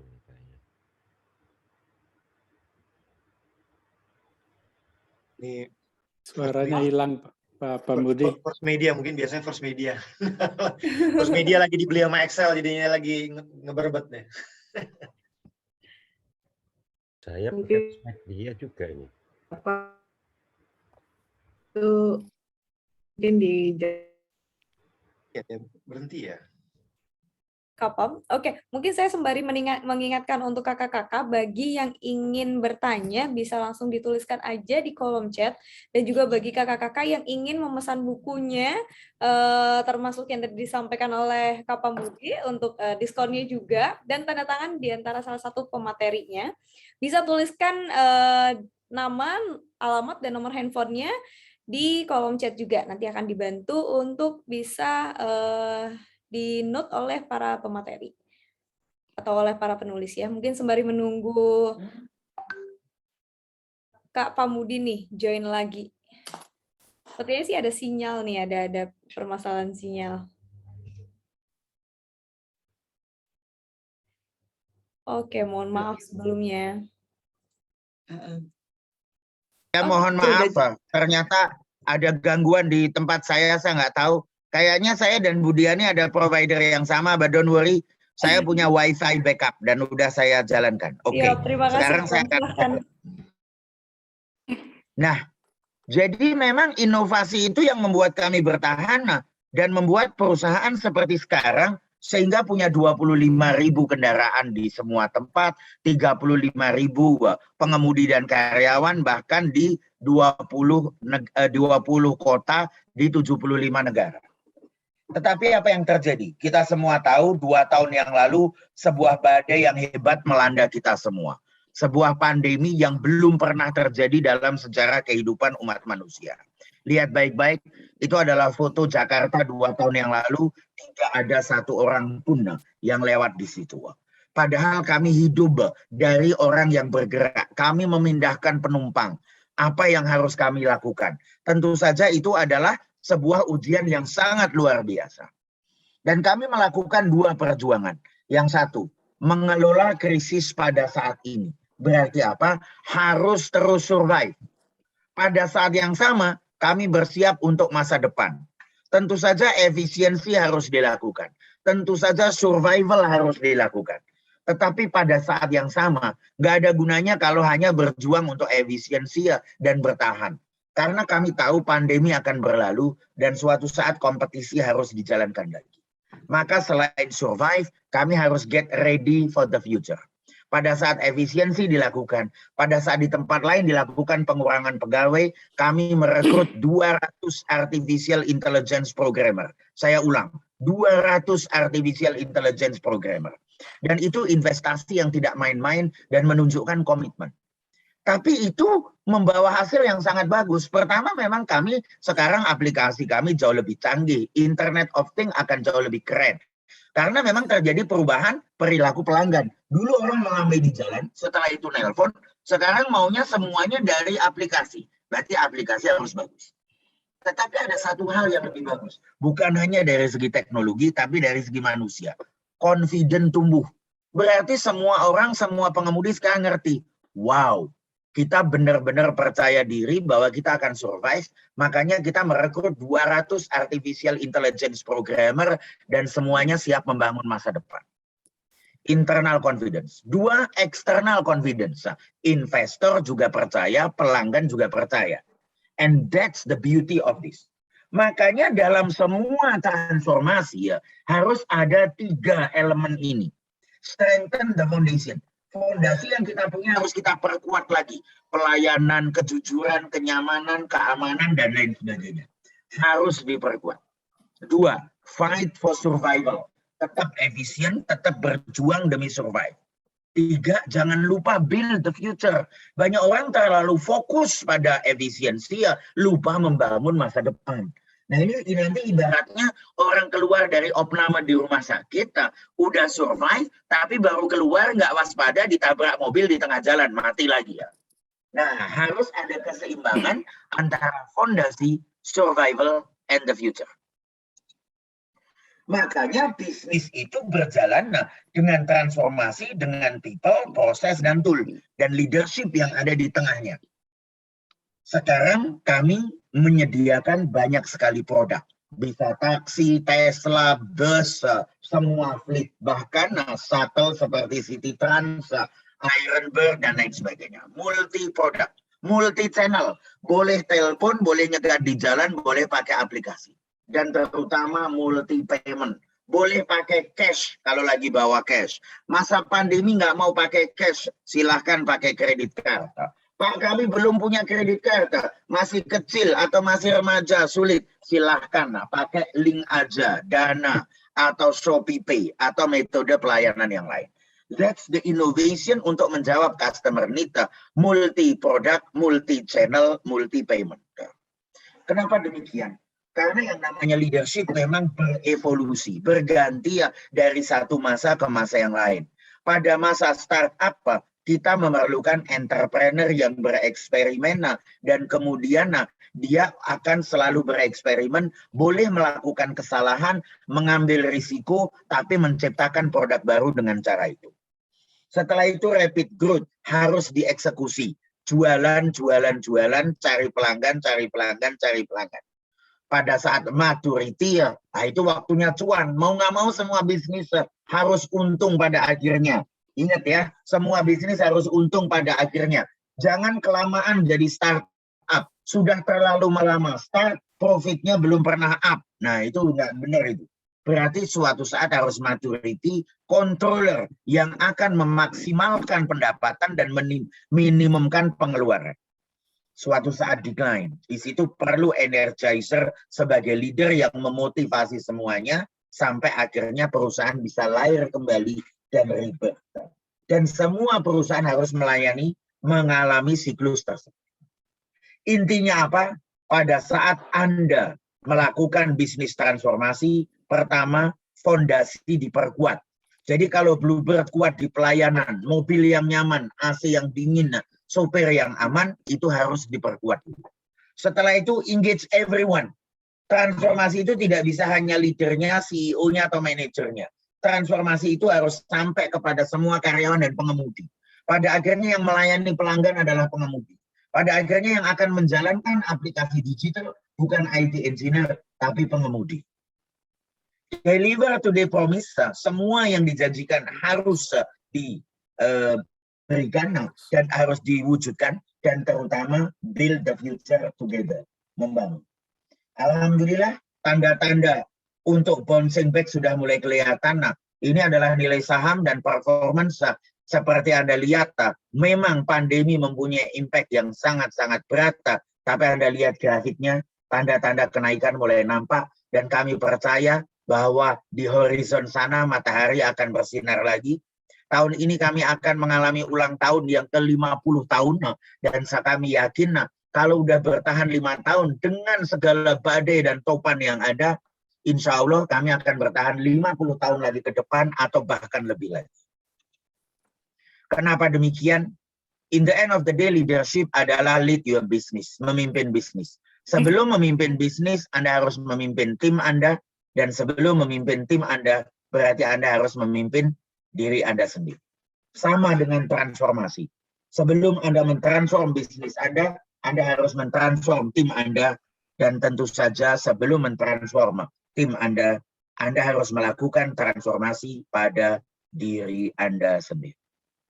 Terima kasih banyak. Waktu saya 15 menit sudah pas habis. Langsung setelah ini kita akan pergi ke tanya jawab. Terima kasih banyak.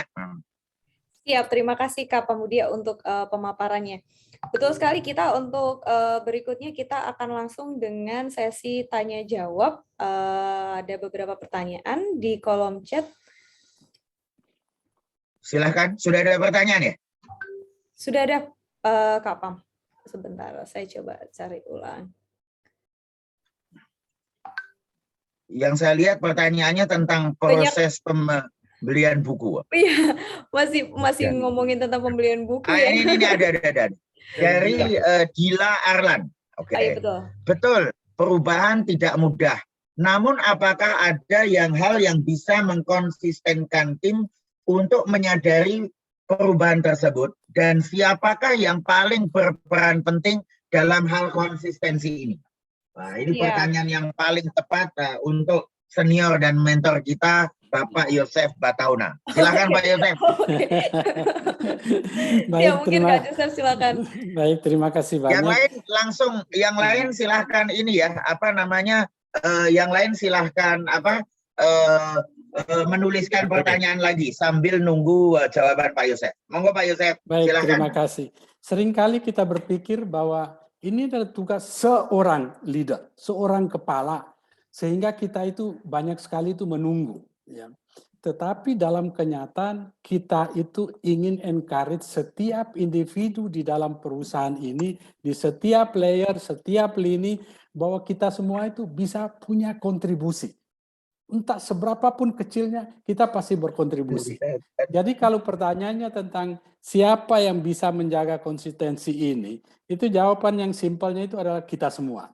Tetapi seperti yang Pak Pambudi tadi sampaikan di slide terakhir, bahwa kalau kita mau supaya bisa lead the business, make sure bahwa ini akan konsisten, itu kita juga harus mampu juga lead our team. Nah, lead our team ini termasuk di dalamnya itu adalah membuka mata hati mereka bahwa inisiatif itu adalah milik kita semua. Kita diberi peluang kesempatan untuk do something. Dan sebelum bisa lead tim itu, kita juga harus mampu untuk lead diri kita sendiri. Nah, kalau saya sendiri itu tidak ingin berubah, mau tetap aja convenient seperti sekarang, bagaimana bisa saya lead tim untuk berubah? Ya, jadi semua leader, walaupun saya udah punya ribuan anak buah, punya banyak tahun masa kerja, sesekali kita refleksi, apakah saya sebagai leader ini masih mampu memimpin diri sendiri? Ya, itu aja Pak Pam, terima kasih. Siap, terima kasih Kak Joseph. Mungkin Kak Pam masih Keren. mute. Yap. Terima kasih banyak Pak Yosef, jawaban yang sangat mengena. Pertanyaan berikutnya dari Anastasia. Tanya, bagaimana caranya untuk membuat manajemen baik lokal maupun headquarter bahwa kondisi perusahaan kita ini ya sudah mau punah. Sehingga kita harus berubah. Bagaimana meyakinkan mereka? Nah, di sebelah saya ini ada Sri Kandi kita, Ibu Adriani, yang pernah menjadi HR di Citibank, Standard Chartered, dan Prudential.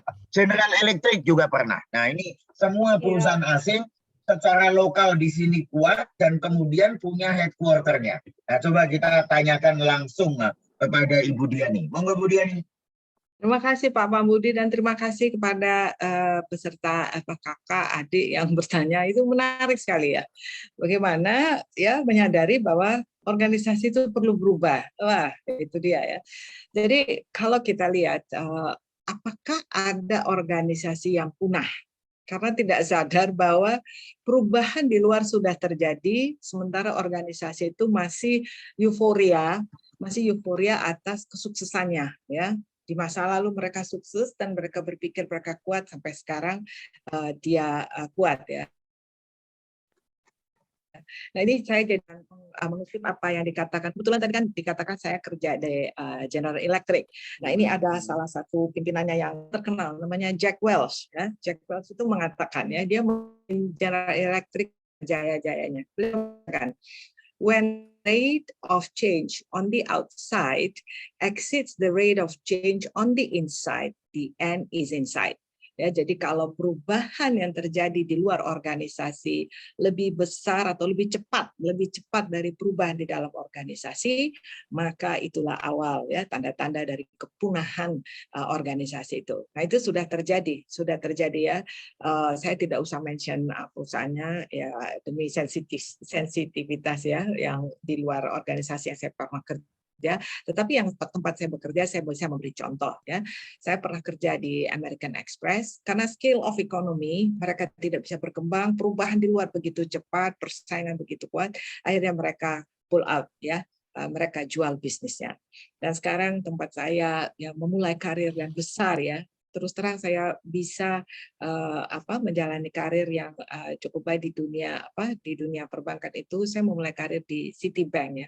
Itu sangat sedih melihat bahwa tahun 2021 Citibank Indonesia dan beberapa negara itu diumumkan akan dijual gitu ya. Nah, ini semua akibat perubahan yang terjadi di luar ya. Jadi menjawab pertanyaan tadi, kapan sih kita tahu bahwa organisasi kita harus berubah? Pertama biasanya itu kalau transformasi besar-besaran itu akibat kinerja finansial. Ya, kinerja finansial menunjukkan pattern atau pola tertentu. Kok menurun? Ya, apakah itu dari kinerja keuangannya saja, ataukah itu dari produksinya? Ya, diproduksi tapi nggak laku, jadi banyak stok di gudang yang tidak terjual menumpuk dan kadaluarsa, begitu ya. Bisa juga karena kinerja di dalamnya itu lebih ke proses operasional yang tidak ada silo-silo ya. Aplikasi masuk 400 tapi yang di-approve hanya 40 misalnya per bulan. Nah, itu suatu hal-hal yang membuat suatu organisasi itu harus berubah. Contoh lainnya. Ada juga contoh yang ditulis Pak Vincent kebetulannya di transformasi produktivitas. Itu mereka melihat opportunity bisnis gitu ya.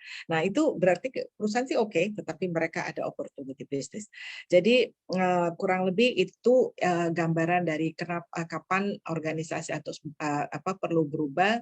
Tetapi tadi kalau saya mengawinkan pertanyaan yang barusan saya terima dan pertanyaan terhadap yang di-handle Pak Yosef, mungkin saya izin menunjukkan satu halaman ini saja ya. Silakan. Satu halaman ini saja. Ya. Di sini saya menggambarkan itu tadi ya, Rob Silzer ya mengatakan financial resources may be the lifeblood of a company, but human resources are the brains. Ya, jadi kurang lebih artinya memang kinerja keuangan itu lifebloodnya company ya. Kinerja keuangannya nggak baik, pasti hilang punah gitu. Tetapi yang bisa membuat ini semua turnaround, transformasi itu adalah human resources-nya. Jadi di sebelah kiri ini gambaran tadi itu ya. C-suite ini eksekutif sini adalah chief ya, segala mungkin BOD lah gitu ya. Mereka jajaran pimpinan yang paling tinggi itu. Mereka itu harus yang pertama-tama di level ini yang harus menyadari perlunya kebutuhan itu ada, kebutuhan untuk berubah itu. Ya, don't deny that the competitors itu sudah bangkit dan melebihi, mungkin dia mulai dengan mengambil pangsa pasar ya, market share atau tanda-tanda lainnya.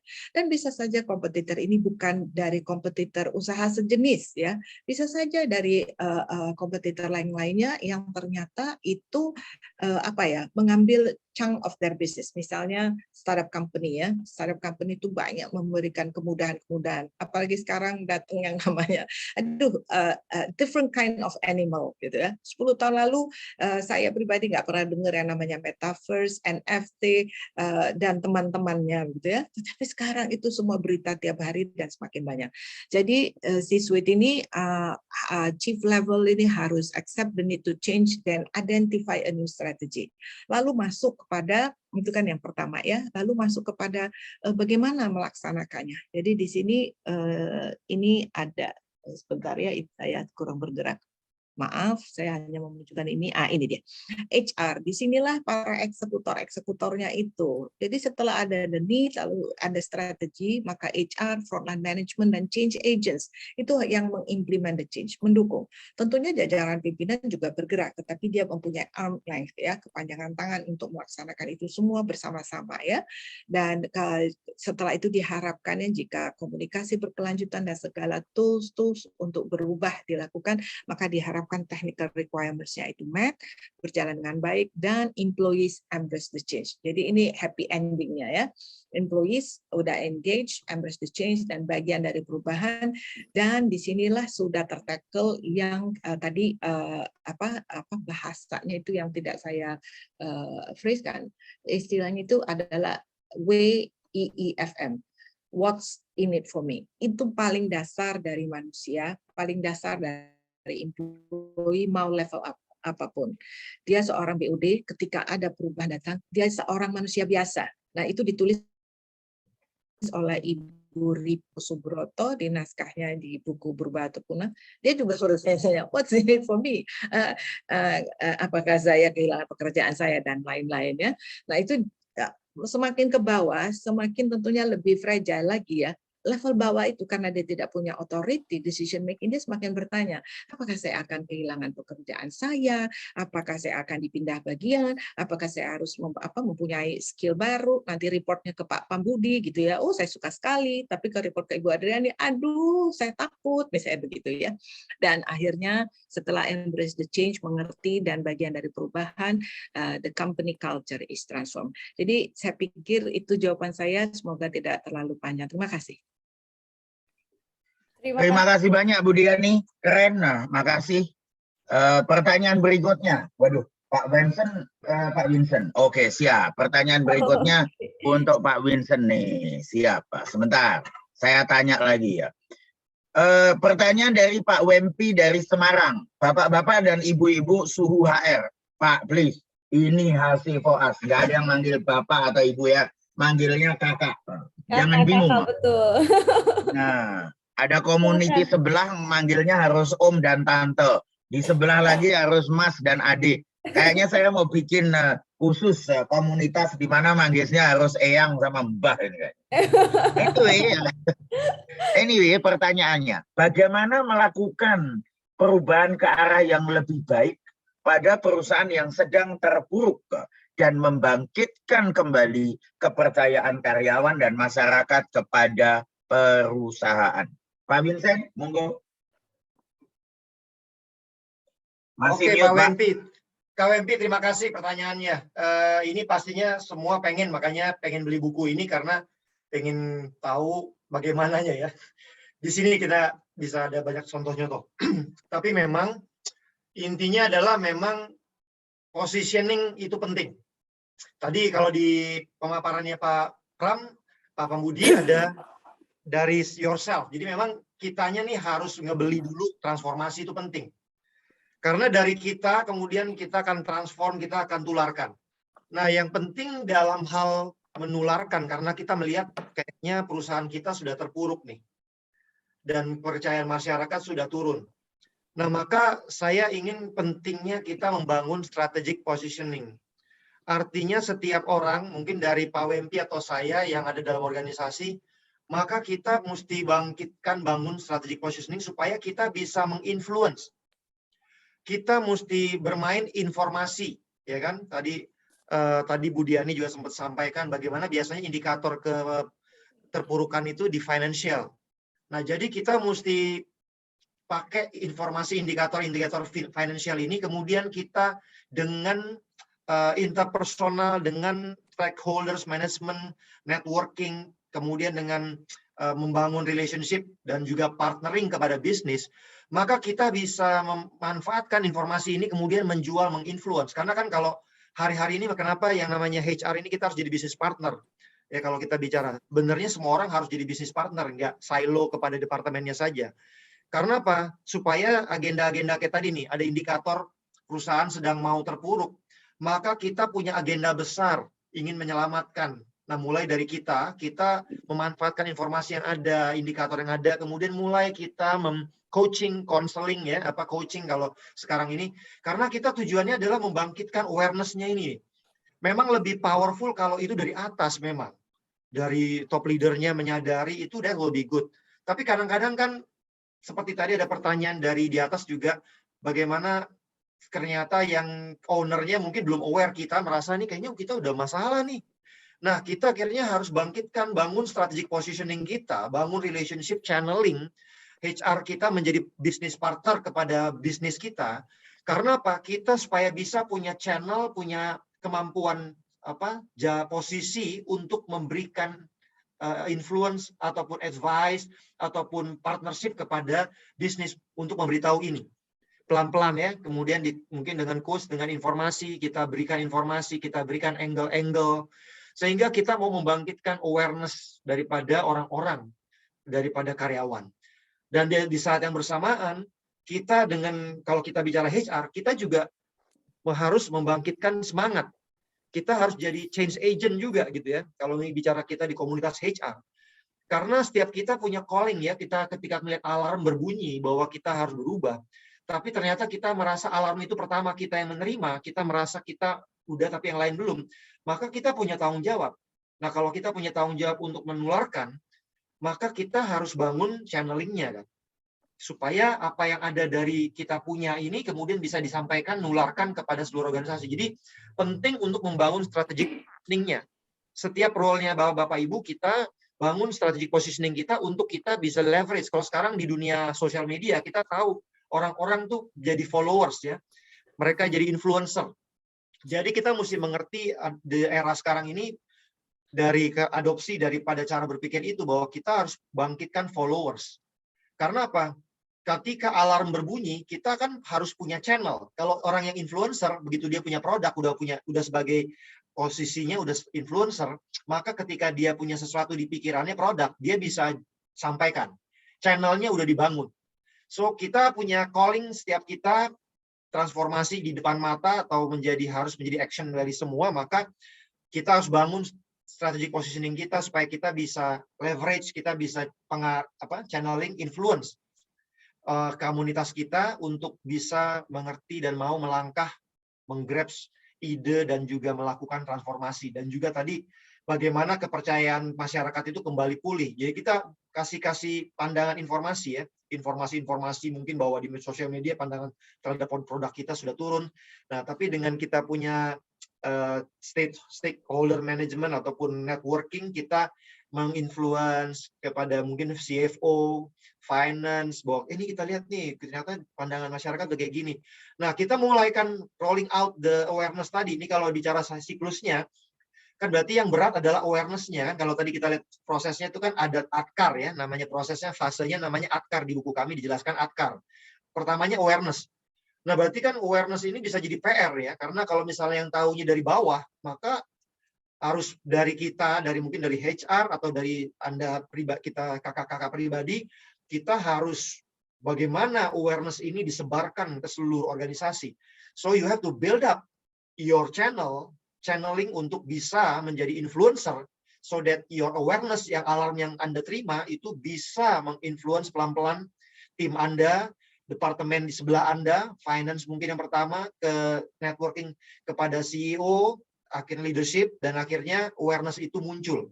So memang ini lebih berat kalau dari bawah dibanding kalau awareness-nya dari owner turun ke bawah, itu lebih mudah ya kan, karena bicara powering-nya itu kan ada ininya.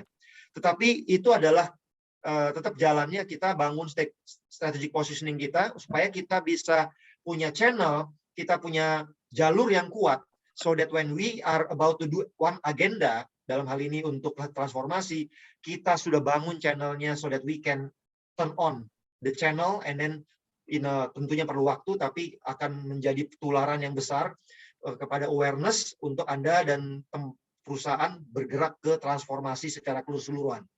So itu yang saya bisa jelaskan. Terima kasih banyak Pak Vincent. Pertanyaan berikutnya dari Saudara Ferry, Kak Ferry di Semarang.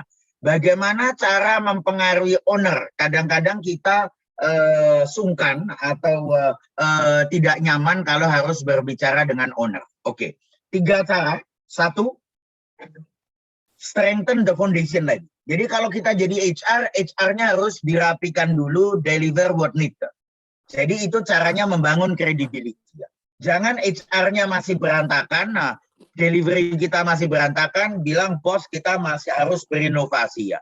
Jangan dulu, tunggu dulu. Kira-kira begitu. So, strengthen your foundation, deliver the basic. That's number one. Positioningnya Kedua, dibangun ya. betul, credibility dibangun. Kedua, kemudian kita talk the language of the owner, talk the language of the business leader. Berarti orang HR harus ngerti finance, harus ngerti sales, harus ngerti marketing, harus ngerti operation. Kalau orang HR cuma ngerti talent management, performance management, nggak ngerti return on investment, nggak ngerti brand identity, dan lain sebagainya, you are in trouble. Berarti sama CEO atau sama owner, Anda hanya dianggap sebagai orang HR. HR director yang baik adalah they are member of director who happen to be an HR person. Nah, setelah belajar banyak and take their language, mulai kita bisa mempengaruhi. Menguranginya dengan internal fokus, tapi external fokus in the future. Jadi contoh sederhana adalah pada saat saya harus diskusi dengan owner saya atau dengan CEO saya akan ngomongnya, bos 5 tahun lagi. Customer kita semuanya anak muda milenial. Milenial nggak mau kepanasan di jalan. Milenial nggak mau nelpon. Milenial maunya 1 atau 2 tombol di aplikasi disentuh dan mereka langsung taksinya diantar. What are we going to do about that? Oke, artificial intelligence. Jadi ngomongnya bukan dari internal, tapi dari eksternal. Ngomongnya bukan dari kondisi sekarang, tapi kondisi future. Kira-kira begitu. So I repeat, strengthen the foundation, talk the language, external focus to the future. Terima kasih. Next. Nah, ini ada pertanyaan menarik berikutnya ini. Terkait dunia kerja. Dulu, Kak, mohon maaf sebelumnya. Ini mau remind ini waktu kita 11.45 dari kakak-kakak kita akan stop pas jam 12 siang ya. Oke. Bapak-bapak pembicara sekalian, kita stop pas jam 12 siang. Oke, berarti akan ada 2 atau 3 pertanyaan yang kita jawab dengan singkat. Kali ini jawabannya agak singkat. Makasih. Biasa. Pertanyaan berikutnya nanti akan kita tujukan kepada Pak Yosef. Nah, bagaimana terkait dunia kerja di mana milenial mendominasi? Mereka semua ingin mendapatkan work-life balance, padahal tuntutan kerjanya sangat tinggi. Bagaimana pengalaman Bapak dan Ibu menyikapi hal ini? Pak Yosef, monggo. Baik, terima kasih banyak. Mungkin yang utamanya perlu kita lihat itu adalah bahwa baik milenial, Gen X atau boomers, kita semua itu dibutuhkan di organisasi. Ya. Jadi melihat milenial itu juga harus dilihat dari keseluruhan ekosistem. Dia role-nya apa, ini role-nya apa. Itu yang kedua, bahwa untuk memberikan label kepada milenial, itu sebaiknya saya sebagai leader itu sering turun ke bawah, jangan hanya berasumsi. Dialog dengan mereka. Jadi kita tahu. Nah, kita sering blame milenial karena kita menggunakan kacamata yang berbeda dari generasi yang berbeda. Saya sebagai boomer. Contoh misalnya, ya kalau dia memang tuntut untuk work-life balance yang lebih baik, kenapa tidak melalui coaching? Kita melihat tentang bagaimana delivery-nya dia dalam bisnis.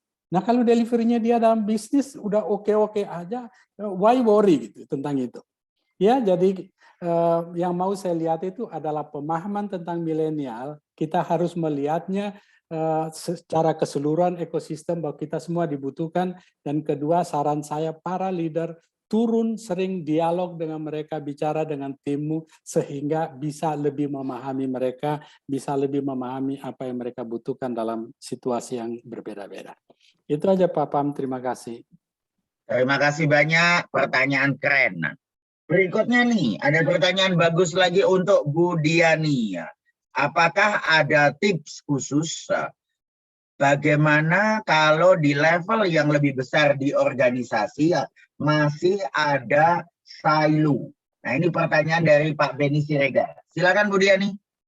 Terima kasih Bapak Budi, terima kasih Kak Beni Siregar ya. Ini pertanyaan yang bagus sekali.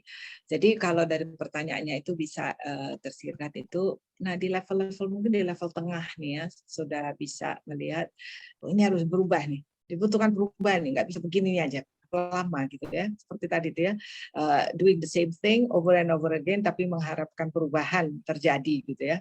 Nah, tips khusus yang bisa diberikan ini memang sepertinya ini silo di level atas nih kalau saya tangkap ya. Kalau level silo di level atas ada kepentingan-kepentingan ya, ego-ego begitu ya. Itu beberapa organisasi itu mencairkannya dengan apa ya, khusus C-suite level, executive level yang pergi mereka pergi bekerja di suatu tempat, apa itu disebut outing kayak, tapi bukan outing sepenuhnya, tapi mereka bekerja bukan di suasana kantor, lalu berusaha melepaskan itu ya ego-ego itu dalam apa ya pencairan di sana. Kalau kemudian tentunya tidak bisa hanya pencairan-pencairan itu harus tahap pelaksanaannya gitu ya. Nah itu tips berikutnya adalah kelanjutan prosesnya itu perubahan transformasi itu kalau perlu membutuhkan project management ya, project management. Nah kalau sudah masuk ke project management, ayo kita berubah, kita bikin ini, bikin ini. Nah itu projectnya itu pasti berjalan karena akan ada championnya, project leadernya, lalu very clear. Tujuannya itu very clear, mau kemana, apa yang mesti dicapai dan lain. Lah itu dipretelin tuh ya, biasanya dipretelin dalam proyeknya dibagi-bagi begitu. Dan project leader itu, project champion itu menjadi conductor just like in an orchestra begitu ya. Jadi mulai dipoles lah yang main biolanya, yang main apa musik ininya apa musik tiupnya misalnya dan lain-lain ya. Jadi ini tips yang saya berikan untuk silo-silo yang terjadi di dalam organisasi. Bisa gampang, bisa tidak. Tergantung kepada apa? Tergantung kepada sekali lagi pemimpin yang paling atas itu. Bagaimana beliau bisa melihat seberapa berat silonya dan tentunya strategi mencairkan gitu. Bahwa ini tujuannya satu, bahwa kita misalnya ini adalah akuisisi gitu ya, harus akuisisi untuk bertahan serta kita harus akuisisi bisnis pesaing itu gitu, biar dia mati masuk ke kita gitu misalnya. Nah itu bagaimana mencairkan itu agar semua mau bekerja sama dan membentuk satu kekuatan. Di sini ada juga ya, saya catat di sini begini ya. Bagaimana jika misalnya ego-ego itu terlalu kuat dan tidak bisa berubah? Nah,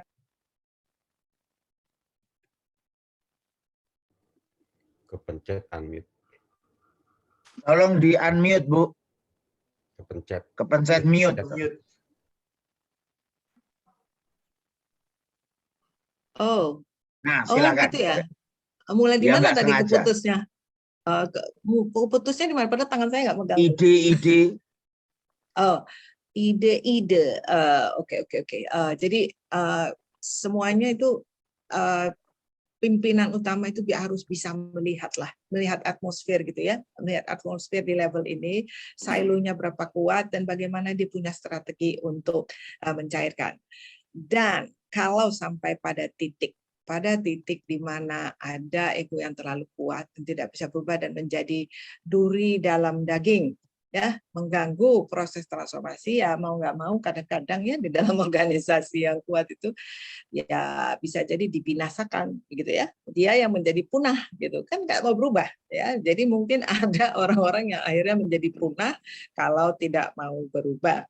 Nah terakhir saya ingin ini memberi contoh tentang di kementerian ini ya, ada pertanyaan. Memang Mbak Diani bisa berubah tuh para birokrat, kayaknya berat deh gitu ya. Nah, saya dengan percaya diri mengatakan bisa berubah, tapi berubah tidak seperti membalikan tangan, ya. Berubah bisa cepat, berubah bisa berjalan sedang, berubah bisa berjalan lambat. Nah, satu hal nih, saya tadi senang juga itu dengan pertanyaan Ibu Reni tentang milenial ya. Kenapa senang? Karena baik itu instansi pemerintah itu pada akhirnya harus berubah, bukan hanya disrupsi teknologi tapi juga disrupsi milenial. Milenial ini akan membawa era baru karena mereka anti kemapanan, mereka kreatif, mereka itu praktis ya. Kalau ada hal yang bisa dibuat cepat praktis, kenapa dipersulit gitu loh. Dan terakhir itu tentang milenial ya, mereka dibesarkan dalam kemajuan teknologi. Jadi ketika era mereka nanti memimpin, everything will be digitalized dan everything will be toward technology. Terima kasih Pak Pam. Terima kasih Pak Siregar tadi ya bertanya. Pak Beni. Terima kasih banyak.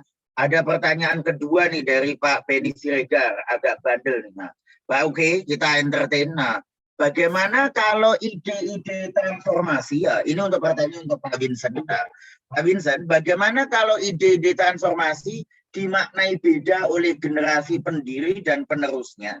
Sehingga kadang di bawah jadi bingung. Apa tip khusus untuk hal seperti ini, Pak Vincent? Iya, Pak Beni, Kak Beni ya. Saya rasa tadi yang disampaikan oleh Pak Pambudi itu adalah satu fondasi ya, karena kita ini lagi memperhadapkan ternyata ada perbedaan pendapat gitu ya. Jadi memang strengthening positioning kita, strategic positioning kita itu penting supaya bisa menengahi, kemudian bisa meluruskan.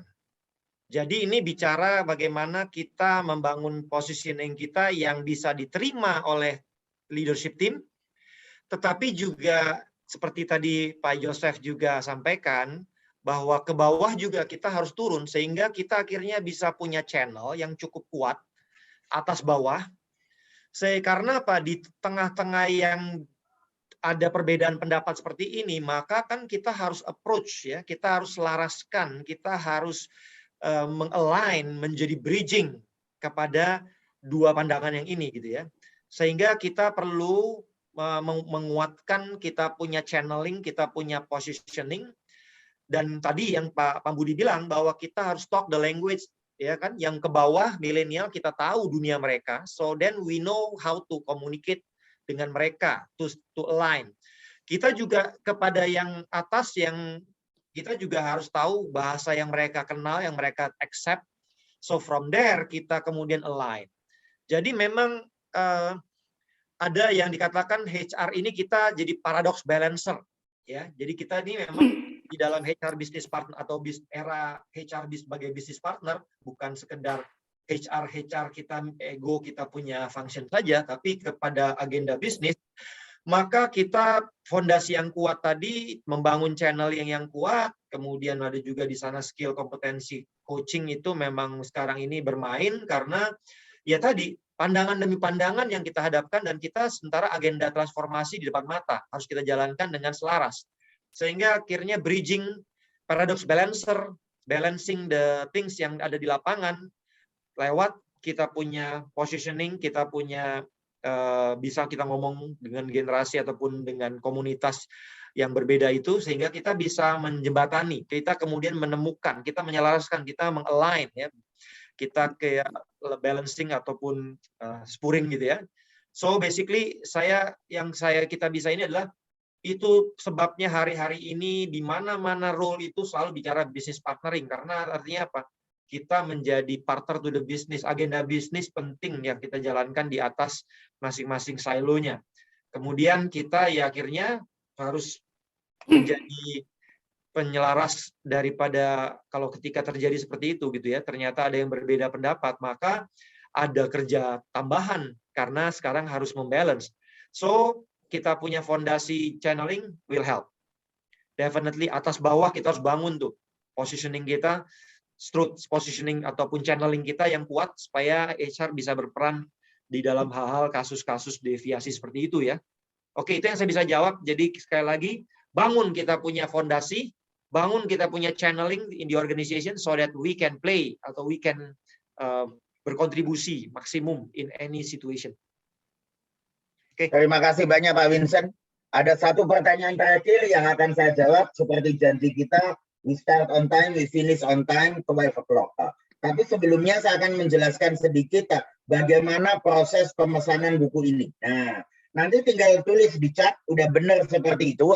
Nah, nanti oleh penulis, karena buku ini ditulis bersama, oleh penulis nanti akan dibagi-bagi ya. Nanti ada buku ini yang akan disuplai oleh Bu Diani, ada buku ini akan disuplai oleh Pak Vincent, Pak Yosef, dan saya. Nah, kemudian nanti setelah di-assign, don't worry, penulisnya yang langsung akan kontak pembeli. Nah, nanti dikontak, kemudian dibilang, ini biayanya. Bukunya 125.000 dari Gramedia, tetapi didiskon khusus hari ini untuk HC4AS 20%. Jadi 100.000. Tambah ongkir. Kita udah cek area Jabodetabek 10.000, tapi kita sempat punya pengalaman harus ngirim ke Papua atau ke Sulawesi, ya nanti terpaksa kita cek dulu. Setelah dicek, nanti diinformasikan. Tolong transfer sekian ke rekening sekian. Nah, nanti para penulis ini akan langsung ngasih nomor rekening masing-masing. Nah, setelah dikirim, ditransfer, dibuktikan pakai WA, nanti penulisnya akan segera mengirimkan bukunya. Demikian, kira-kira begitu ya. Jelas ya? Waduh, ini udah langsung ada yang pesan 4. Hebat nih ya. Ada yang pesan 6. Wah, keren banget ini. Don't worry. Kan pada cover Bapak-bapak Ibu sekalian yang penulis ini ada 13 nama. Nanti akan ditandatangani rata oleh salah satu dari penulis begitu. Ya sulit kalau ditandatangani 13-13-nya atau 4. Oke, semoga itu udah jelas. Kalau enggak, saya juga ada di grup HC4AS, bisa ditanyakan langsung ke saya. Saya akan menjawab pertanyaan yang terakhir nih. Nah, ini pertanyaan yang terakhir tidak kalah kerennya. Jadi pertanyaannya adalah, bagaimana cara mengajak karyawan senior yang memiliki mindset bahwa kondisi dan organisasi yang berjalan sudah cukup membuat mereka bertahan. Sehingga improvement dianggap sesuatu yang tidak nyaman dan mengganggu aktivitas kerja mereka. Pertanyaan keren, Ibu Iko. Oke, let me explain this. Jadi pertama, memang ini tidak nyaman. Memang itu akan mengganggu. Ingat baik-baik. Dan nobody like change. Nggak ada yang suka dengan perubahan. Masalahnya, saya diajarkan oleh bapak saya ada 2 kata yang nggak bisa berjalan bersama. Nyaman atau maju. Kalau mau nyaman, siap-siap nyungsep, nggak maju-maju. Kalau mau maju, siap-siap kita nggak akan nyaman. Gatot Koco aja sebelum bisa terbang harus direbus di kawah Condro di Muko. Ini masih mending nggak direbus nih ya, harus kerja keras. Nah, terus gimana caranya ngomong sama mereka? Ditakut-takutin, serius.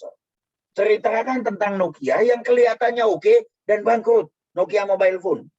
Si CEO terakhirnya namanya Stephen Ellops, dia bilangnya, we did not do anything wrong, somehow we went bankrupt.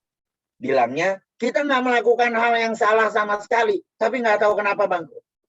Ceritakan bagaimana Kodak bangkrut, kamera-kamera misalnya Nikon atau fotokopi Xerox dan lain sebagainya. Bahkan ceritakan tentang taksi-taksi ekspres, Posti Jaya yang dulu bagus, ternyata bangkrut. So remember this, ternyata satu-satunya cara untuk survive adalah dengan berubah. Dan kadang-kadang memang untuk berubah bisa dimotivasi, seperti tekniknya Pak Vincent, tetapi kadang-kadang memotivasi nggak cukup. Harus ditakut-takutin. Antara reward and punishment, antara stick and carrot harus seimbang. Dan itu tugas kita semua. Kira-kira begitu. Makanya tugasnya pelatih yang baik adalah memberikan penghargaan, tapi kadang-kadang juga memberikan hukuman dengan tegas. Alex Ferguson adalah salah seorang pelatih terbaik di dunia di Manchester United. Kalau pemainnya bagus sama dia di reward, gajinya dinaikin. Suatu saat ada superstar namanya David Beckham. Nggak ngikut apa kata dia, mainnya nggak bener. Dilempar sepatu. Literally dilempar sepatu sampai pelipisnya robek. So pelatih itu bukan untuk sayang-sayang, bukan hanya untuk motivate. Pelatih, coach, you are responsible for the business result. Makanya saya ulang, the job of a leader is lead your business before you lead your business. You lead your team, but before that, you lead yourself. Terima kasih banyak atas nama HR Director Forum. Bersama ini Pak Yosef Batoana, Pak Vincent Hilliard, Pak Ibu Ardiani Sukmoro, dan saya Pak Budi. Mohon maaf kalau ada kekurangan. Maaf juga kalau ini hanya sedikit potongan dari buku ini yang tentu saja isinya banyak. Kalau mau baca atau mau lengkap isinya dari 400 tahun pengalaman yang ada di otak kami, otaknya 13 HR Director, silahkan pesan bukunya. Terima kasih. Wassalamualaikum warahmatullahi wabarakatuh. Salam semua. Waalaikumsalam. Terima kasih Citra, Kak Citra. Terima kasih. Kita nggak foto bersama dulu. Iya, betul. Kita nggak Ayo, foto harus bersama yang foto dulu. buka video tolong foto dong. Oke, saya foto ya. studio. Ya. Oke, saya foto. 3, 2, 1 di page 1.